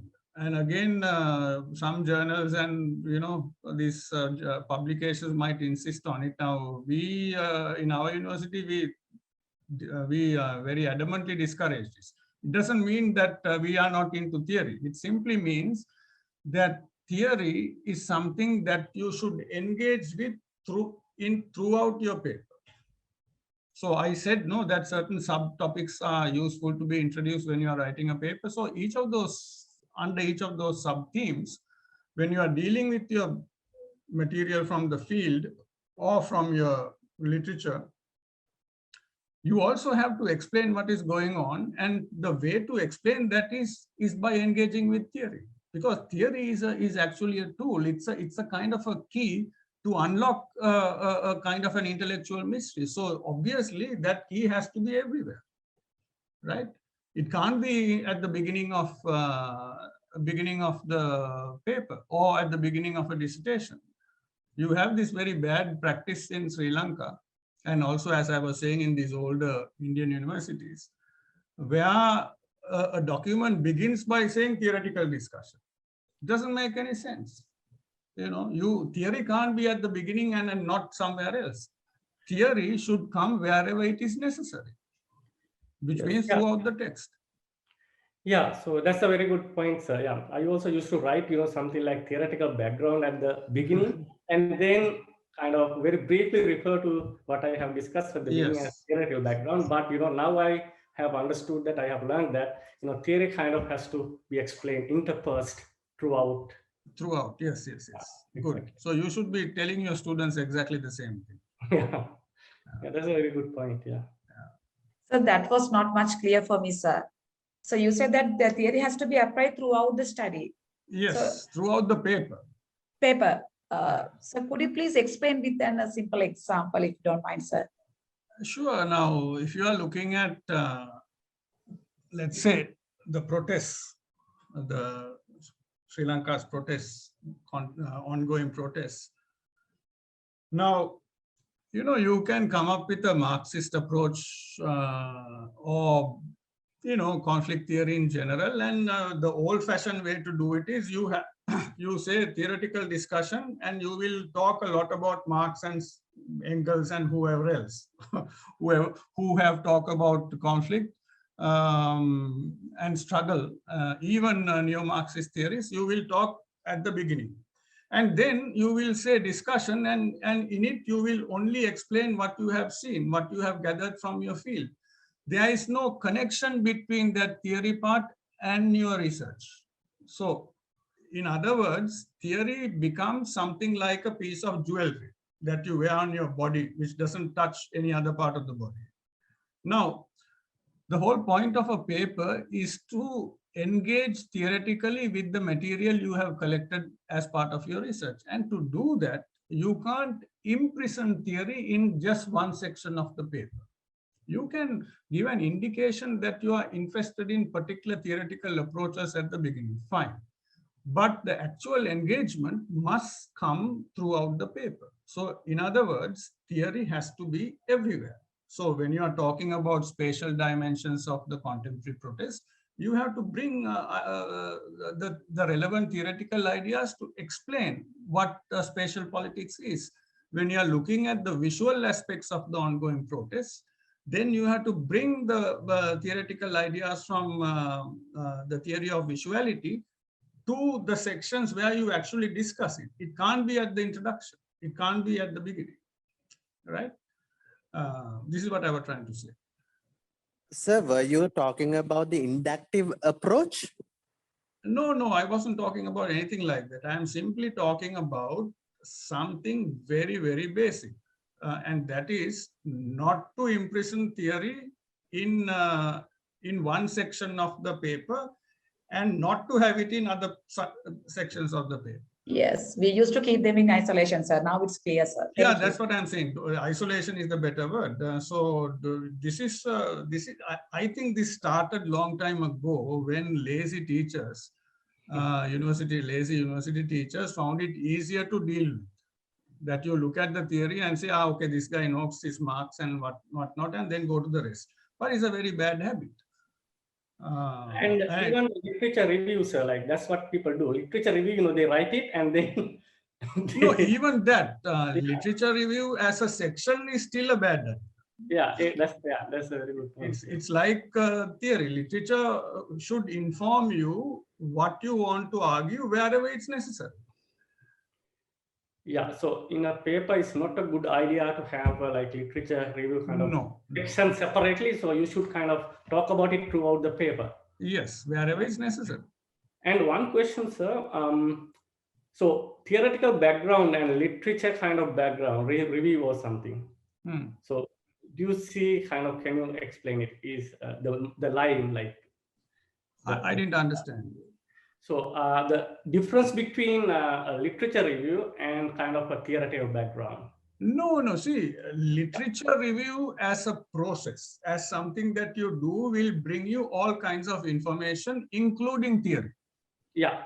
Right? So literature, that is the whole idea of the literature survey. It's supposed to give you comparative material about your question, whether this kind of thing has happened before somewhere else, and what are the theoretical tools some people have used, and are they still relevant, and what are the concepts that people have deployed to discuss this, and whether those concepts are still useful or not, whether they have to be fine-tuned. Those are the kinds of questions that a literature survey will generally generate. So you have this whole body of knowledge. Now it is up to you to decide which parts of that knowledge can come to which part of your paper, isn't it? This is what I'm trying to say, not to have them separate. Literature survey and theory is not a good idea, but the process gives you all this knowledge. You need to know where to bring it in. Okay. Yeah, but yeah, so this is particularly relevant to like humanities and social sciences, right? Yes. Yeah, exactly. Yeah, I'm talking about humanities and social sciences. Exactly. Yeah. When it comes to sciences, yeah, this could be different, right? Yeah. When it comes to empirical sciences, yeah, this could be different, right? They could follow a particular method and all that, right? Yeah. I haven't even thought about it. Yeah, exactly. No, yeah. I haven't. I don't know. Actually, Ravi, okay, you can go. Sorry, if Professor Kumar wanted to know the background of the people who are taking part, but I said if it's 40 people, it's just too many to ask. Now, if we had known the backgrounds, of course, we may have tailor-made this slightly better if there were people from sciences. But I assume there are. I don't think there are people from sciences, but just okay. Then it's fair enough. Yeah. See, one of the problems in social sciences in this part of the world, which by that I mean in South Asia, is that there is this very sad effort on the part of our people to imprison social sciences in models that have been created by hard sciences. Yeah, exactly. Yeah, that is a very bad idea. All your conferences, now University of Perera and Colombo conferences, I have refused now to review these abstracts, because that abstract is based on sciences. Yeah. And that doesn't work for our disciplines.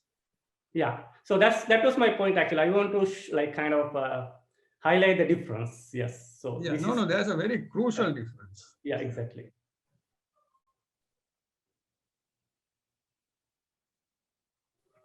And any more questions from the audience? And anybody can write if they have any questions anyhow. So, sir, excuse me, I have one question with regard to this literature review, and in some universities also for the students they ask to write the theoretical review as well as the empirical review separately. So I mean, it is it has become a norm in most of the universities that I have studied in the. I'm sure you're right, but I'm telling you it's a very bad practice. Yeah, I understand. And now from this point onward, even I have changed my attitudes towards that. So no, but Nishan, let me also give you some advice. Now, if you are part of a university or part of something which tells you to follow a conventional method and you want to get your degree, you must follow that conventional method. No. Yeah, that's true. That's true. But no, it's wrong. I have. That's true. But I have I have understood the value of like having theory and explaining it. I mean, with you what you find later on. In some researches, I have seen that culture has been what you had told, what you have already told is being practiced in some places. I know. University of Colombo, my former university, it was like this when I started. I think we did change to some extent. Whether it's still changed, I don't know. Okay, thank you, sir. Yeah. But when it comes to dissertations, let's say undergraduate dissertations or PhD dissertations, they follow a particular format. And then what are your views on that? For example, we are talking about writing journal papers here. No. Same thing applies. Same thing applies. Okay. Now, my problem, the example I gave you about University of Delhi, and this is an established university, is about their PhD and master's, PhD and MPhil thesis.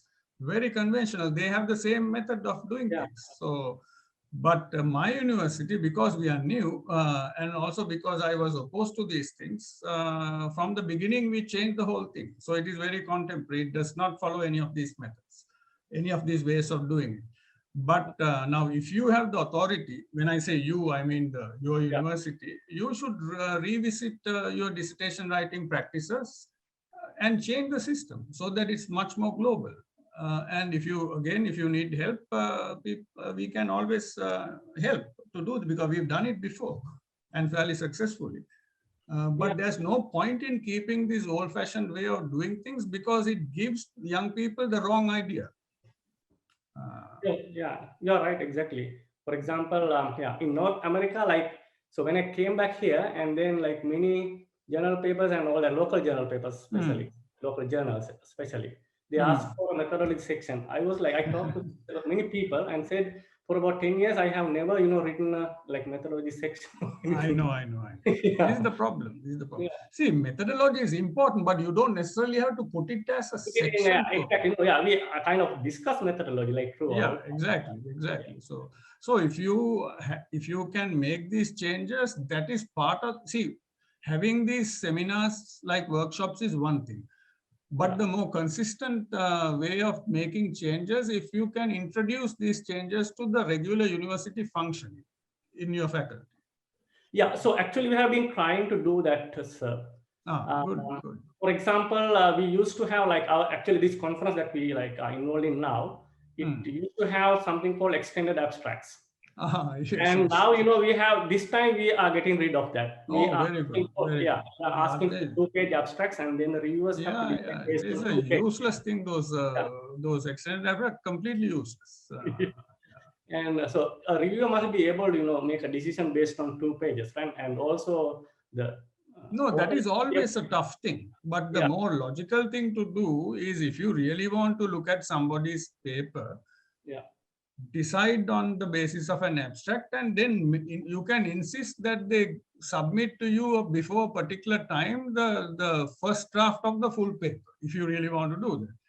Right, then you can make a more rational decision. Now, that's what we do in our conferences. We want the full paper before anybody comes.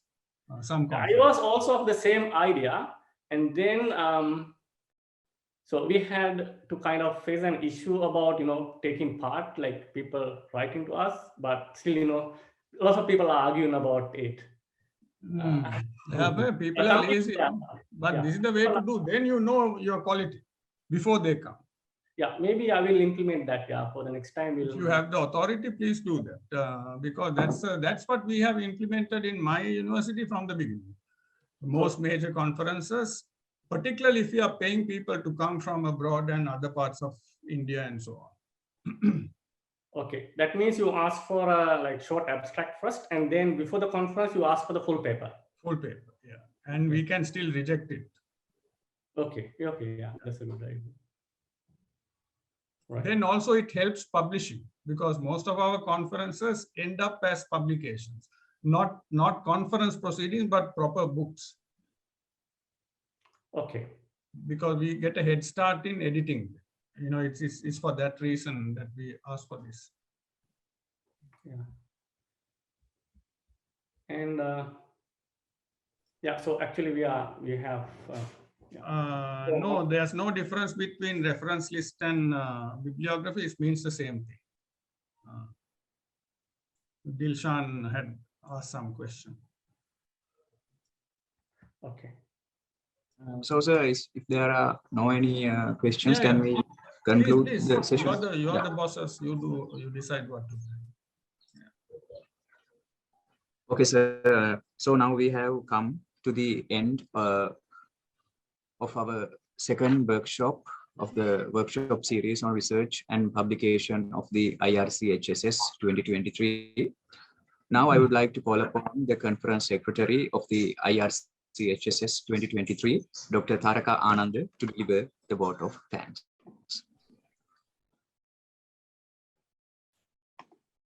Thank you very much, Kanishka, Venerable Mahasangha, the Dean, Faculty of Humanities and Social Sciences, resource persons, my dear colleagues and participants. First, I must say that we have just finished a very informative session. Thank you very much, Dean of the Faculty of Humanities and Social Sciences, Professor Chiranta Hinkenda, for giving the idea of organizing this workshop series and proposing Professor Sasanka Perera for this workshop. Dear Professor Sasanka Perera and Professor Ravi Kumar, thank you very much for joining with us today to share your invaluable knowledge with our participants. Thank you very much, Dr. Tharanga Veerasurya, Chair of the IRCHSS 2023, for your continuous support. In addition, I appreciate the support given by the committee members too. Kanishka, thank you for comparing. Lahiru and the team of the CDEP, thank you very much. Finally, I would like to thank all the participants of this workshop for their participation and for raising questions. Keep in touch with the future workshops and also the conference works as well. Thank you very much, all of you. Professor Sasanka Perera, sir, and Ravi Kumar, sir, thank you very much for joining with us again. Thank you, Taraka. Thanks for inviting us. You have a good day. Thank you, sir. Thank you again. So our next workshop will be held from 2 to 4 p.m. tomorrow, 1st of May. And it is based on the title Critical Evaluation of Your Abstract or Paper. Dr. Patrick Faulkner from the University of Sydney, Australia will be the resource person, and we hope to see you all at the workshop tomorrow. Until then, we conclude the session for today. Thank you again and goodbye. Thank you very much, all.